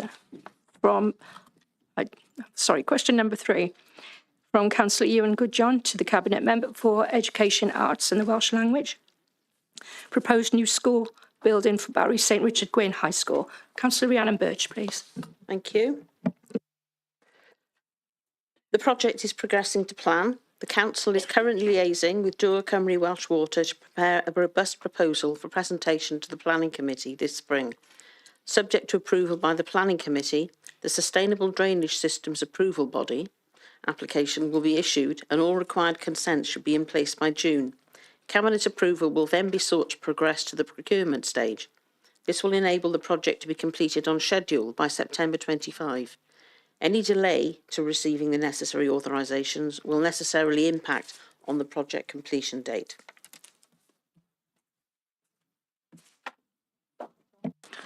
Supplementary, Councillor.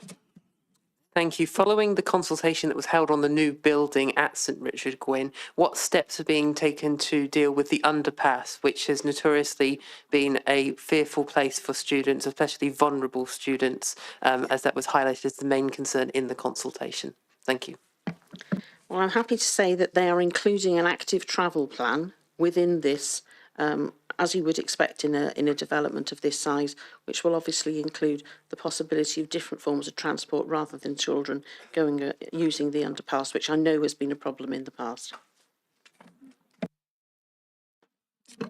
Thank you, Councillor Birch. Question number 4 from Councillor NP Hodges to the Cabinet Member for Sustainable Places regarding the former toilet block on Barry Island. Councillor Bronwyn Brooks, please.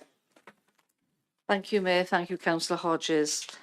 As you are aware already, Councillor Hodges, and for other members who are not aware, just give it a bit of background. The former toilet block on Barry Island was leased with a 999-year lease to a development company, Next Colour Limited, in 2019, which is an issue then that we inherited after that. So that company now has responsibility for the repair, maintenance and condition of the site. The building was leased to the developer based on a comprehensive redevelopment of the listed building for a complimentary food and beverage offers to serve the visitors of Barry Island. Unfortunately, since the lease was signed, there have been several external national issues which have affected the timeline of the development. These issues appearing to be outside the control of the developer, including the impacts of both Brexit and the pandemic. Sorry, I'm speaking.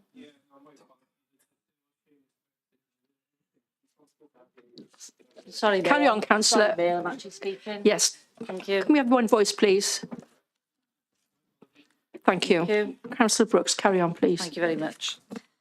Furthermore, the inflationary pressures which occurred following the pandemic and the sudden hike in interest rates following the UK government's fiscal event of autumn 22 significantly impacted upon the developer's ability to bring forward the scheme that was planned. Nevertheless, the Council remain in discussions with Next Colour regarding a proposed redevelopment scheme and how this can be facilitated and supported, including through the possibility of the Cardiff Capital Region's Site and Premises Fund. The Council also continues to consider the submitted planning and listed building application for the building's redevelopment and that seeks permission for restaurant and coffee shop uses. Finally, in consultation with the developer, the council erected screening panels to secure the site and limit the current impact of the former toilet block while the necessary consents are put in place for the redevelopment. The council remains hopeful that progress can be made towards an acceptable redevelopment scheme that will secure the long-term future of the listed building. Thank you. Councillor Hodges, supplementary. Thank you for that. What really needs to happen to make this scheme progress, to create jobs and improve our local economy? We are frequently reminded that Barry Island is the jewel in the crown of the Vale Glamorgan's tourism strategy. This site is an embarrassment. This council has an appalling record in enabling schemes. Would you care to comment? I don't agree that we've got an appalling record. However, as I stated at the beginning, this was a scheme that we did inherit. It has been fraught with difficulties, and I absolutely fully agree about the need to progress this development, hence the way that, you know, the constant dialogue that we are having with the developers. And I, for one, absolutely want to see that, like yourselves, as local members as well, and the rest of the council, because this is one of the jewels in the crown on our Barry Island resort, and I want to see this developed as soon as we possibly can. Thank you, Councillor Brooks. Question number 5, from Councillor Catherine Iannucci to the Deputy Leader and Cabinet Member for Sustainable Places, Councillor Brooks. Oh, sorry, it's regarding the Barry Marina. Councillor Brooks again, please. Okay, thank you, Mayor. Thank you, Councillor Iannucci. The Barry Making Waves Levelling Up project is intended to to provide a catalyst to open up the waterfront to leisure uses and create a great environment for both locals and visitors to Barry. The marina has been a concept in development since the mid-2000s and the original master planning for the regeneration of the waterfront. The almost £20 million of funding supports a package of projects over 30 million, including a new water sports centre on the Mole and the conversion of the historic dock offices into a space for businesses and development. This will create the conditions for further growth and investment, facilitating a high quality environment and the opportunity to improve local prosperity. The projects will see the regeneration of one of the final significant post-industrial brownfield sites within the waterfront area, opening it up to the public and improving access to the water via a new marina, bringing the waterfront to life, as I said, for visitors and residents alike. It will also see significant investment in the heritage and history of Barry through the refurbishment of the iconic dock offices for employment purposes. Thank you.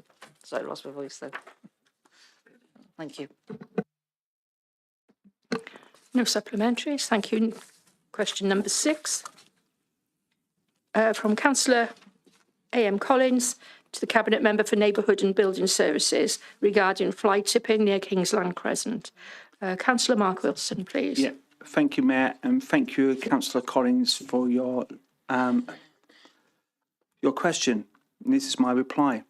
Officers of the Council have been in discussion with Narev Housing Association on this matter for some time, and as a result of a recent meeting, new recycling bins have been recently installed on the estate to improve recycling provision and reduce waste.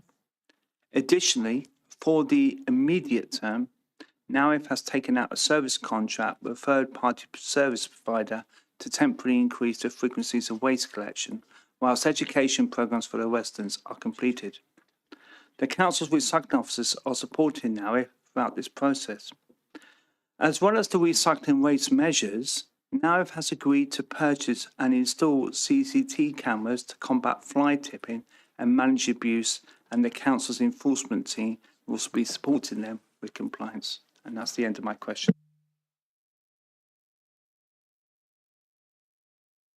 Supplementary, Councillor Collins. Thank you, Councillor Wilson, for that.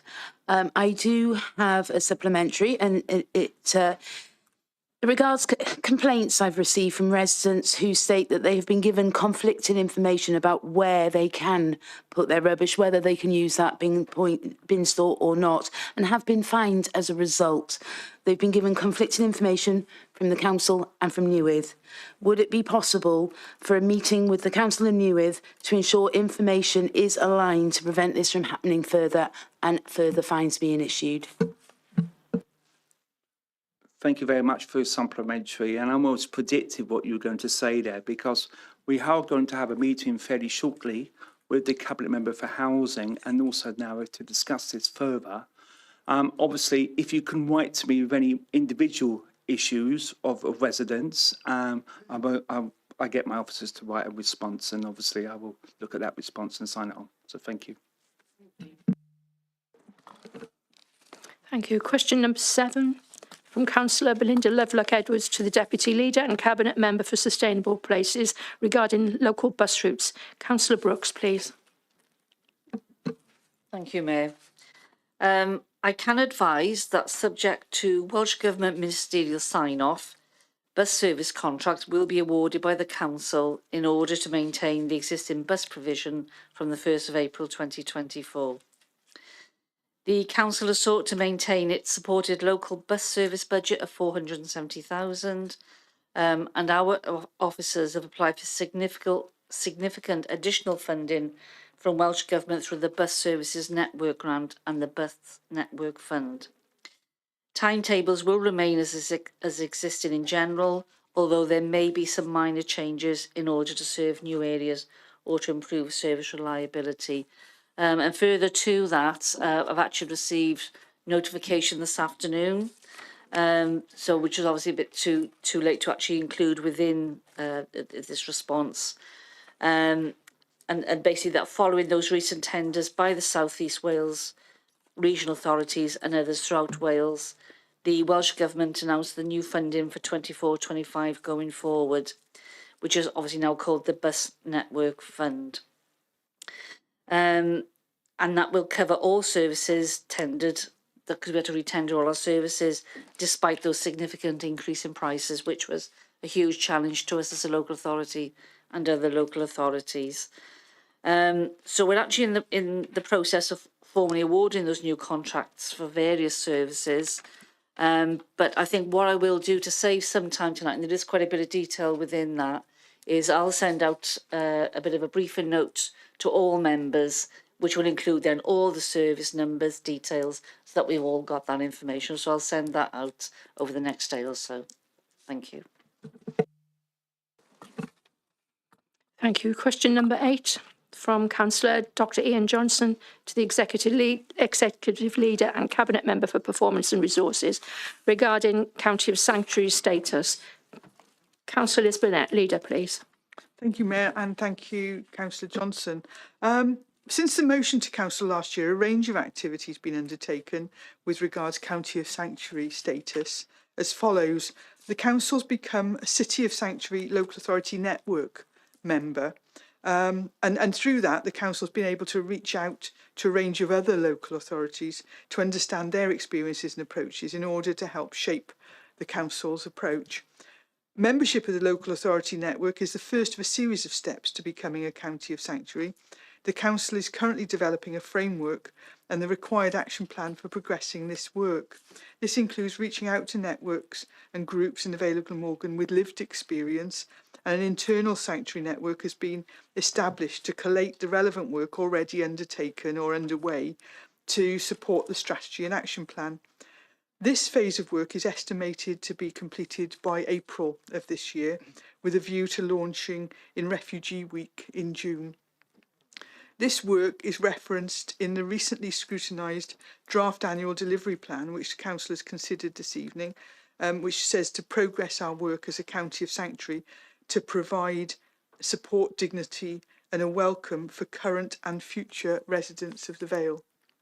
Following the development of the Strategy and Action Plan, a panel of internal and external colleagues will consider these and make recommendations on their delivery. Once the criteria set out by City of Sanctuary have been met, Council of Sanctuary status can be awarded for a 3-year period. But I think it's fair to note that that is the formal county of sanctuary status. There is work going on, and if you note from the original motion, we talked about being a county of sanctuary for all. So actually our definition was broader than that, and we are already seeking to learn. Only recently I went to meet up with Afghan refugees who have settled in St Athan, and I'd met them previously when they first came, and then now was able to talk to them about their experiences of being in the Vale, what worked well, what didn't work so well, so that we can improve our performance on that. So work is going on alongside the formal process. Thank you. Supplementary, Councillor Johnson. Thank you very much for the update there, Leader.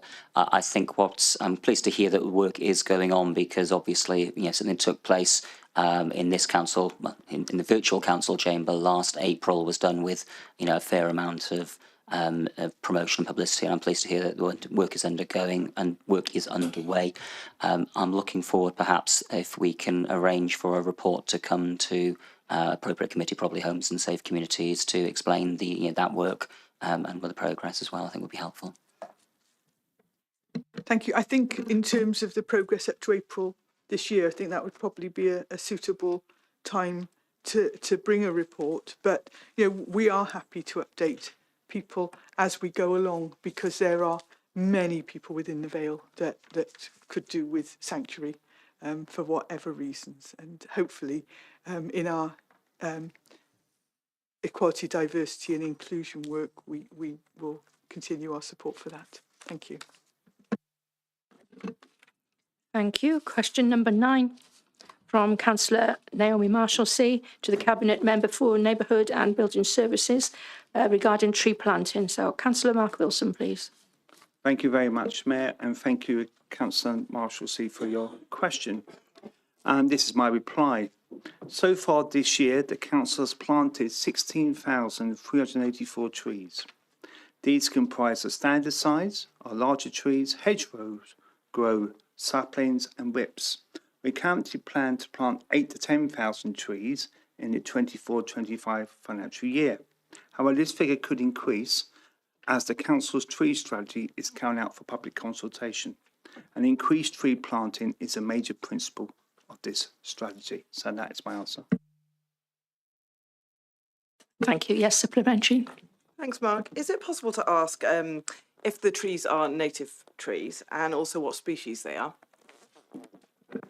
Thank you. I'm happy to provide that answer in writing to you. So thank you. Thank you. Question number 10 from Councillor Helen Payne to the Cabinet Member for Public Sector Housing and Tenant Engagement regarding social housing properties under development. Councillor Sandra Perks, please. Thank you, Mayor, and thank you, Councillor Payne. My reply to your question is I'm pleased to advise that the Council currently has 216 units under construction, and I'll list those for you. So Hayswood Road, Barry, has 53 units and completion date is expected May 24. Eagleswell Road, Lantwit, has 90 units and May 24 is the completion date for that. Close Homeview Phase 2, Barry, 31 units and completion October 24. Colcook Clinic, Barry, 12 units, completion October 24. Colebrook Road East, Barry, 20 units, completion March 25. And Olive Lodge, Barry, 10 units, completion March 2025. So those are the council construction projects. So if I move to the sites being developed by housing associations at the time of answering the question are as below. So Haydock House, Havard Housing, 16 units, and that's early 2024. And I think as we leave the council chamber tonight, we'll be able to see those opposite us. Leckwith Car Sales, Landock, Havard Housing, that's 40 units and that's spring 24. 81 to 85 Holton Road, Barry, Havard Housing, 25 units, that's Spring 25, and Gilliston Road, St Athan, Wales and West Housing Association, 18 units, August to September 24. So thank you for your question. Thank you, Councillor Perks. I don't actually have a supplementary, just my supplementary was going to be any further developments, but you've just answered the second part of my question.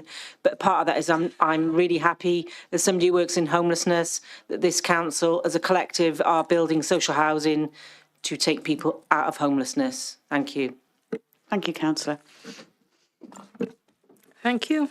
Question number 11 from Councillor Pam Drake to the Executive Leader and Cabinet Member for Performance and Resources. Councillor Liz Burnett, Leader, please. Thank you, Mayor, and thank you, Councillor Drake. The Council issued court proceedings for an injunction, and the consortium subsequently agreed a consent order, which has now been approved by the court.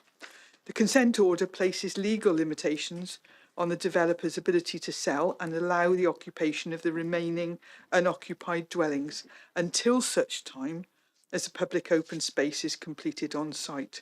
If the provisions of the consent order are breached, then the council can take swift recourse through the courts. I suppose as an aside, I think most would know that I, along with the chief executive and other senior officers, have met every fortnight with the consortium since last autumn, sometimes with fraught conversations, and will continue to do so until we are satisfied that progress is embedded.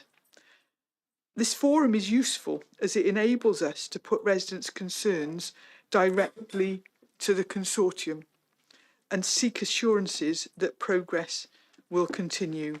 I have to say it is time consuming, but it's definitely proved to be worth it. Thank you.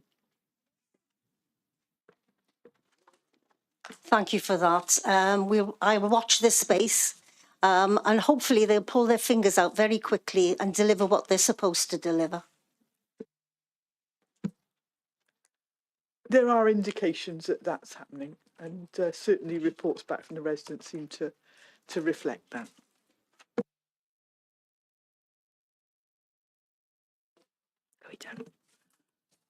Thank you. Now we'll be going back to item 13G regarding the pay policy. So I'll be waiting for all the chief officers to leave for this item, except for the head of HR, who will remain to answer any questions for clarification purposes. And Democratic Services Officer will advise me when all the chief officers have left.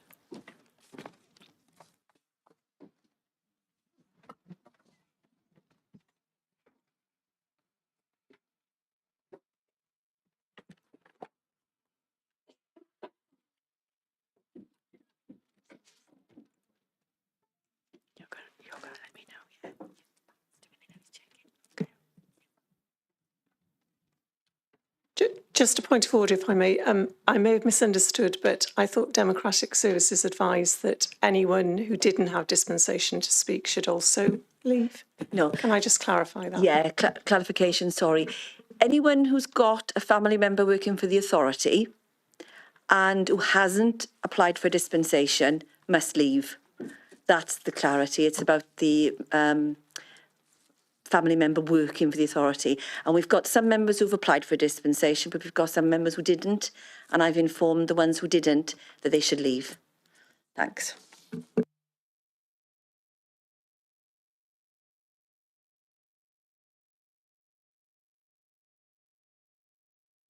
Thank you. It looks like they've all left. So can I ask the leader to present the report, please? Thank you, Mayor. This is straightforward. This is a requirement upon us under the Localism Act 2011 to prepare a pay policy statement for the new financial year 2024-25, and it needs to be approved and published by the end of this month.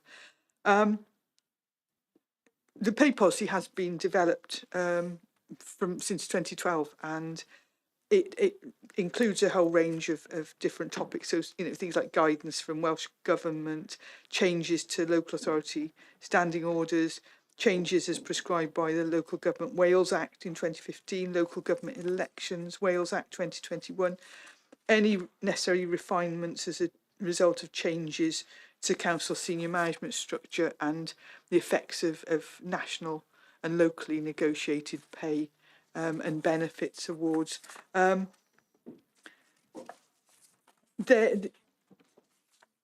To be honest, it's pretty straightforward. It went to cabinet and it's been agreed.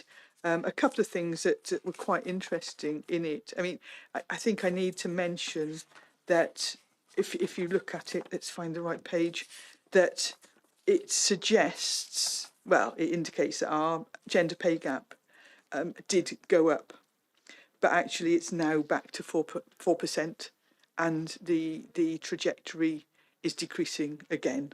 And so we are back on the right track. I am chairing an International Women's Day event on Friday, and we will be actually looking at some of the considerations that this council needs to make in terms of further progress on that. So it will be interesting to see the outcomes from there. The other thing that is worth noting, if I can find it, is if you have a look at pay relativities within the authority.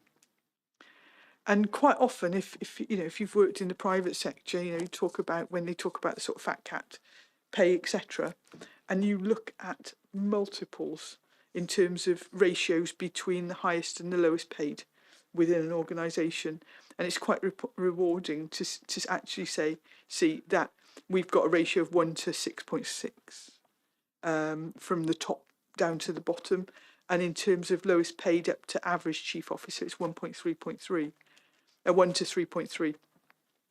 So that I think is worth noting in terms of some of the organisations we might be considered with. So it's a fairly straightforward report, and it's been referred to us for full council for consideration. So I would move approval of the report. Thank you.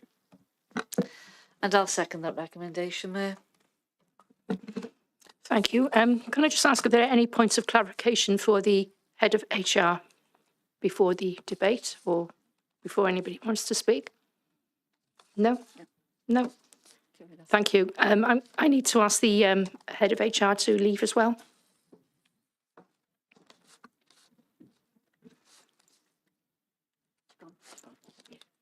Right, she has left. So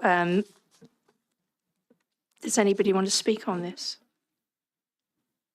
Online in the room? No? Thank you. Well, the pay policy is approved. Thank you very much. I'd just like to say I have no urgent items under part 1, no urgent items under part 2. Therefore, I declare the meeting closed. Thank you all for your attendance, and thank you for those in the gallery for your attendance as well. Thank you. Bye.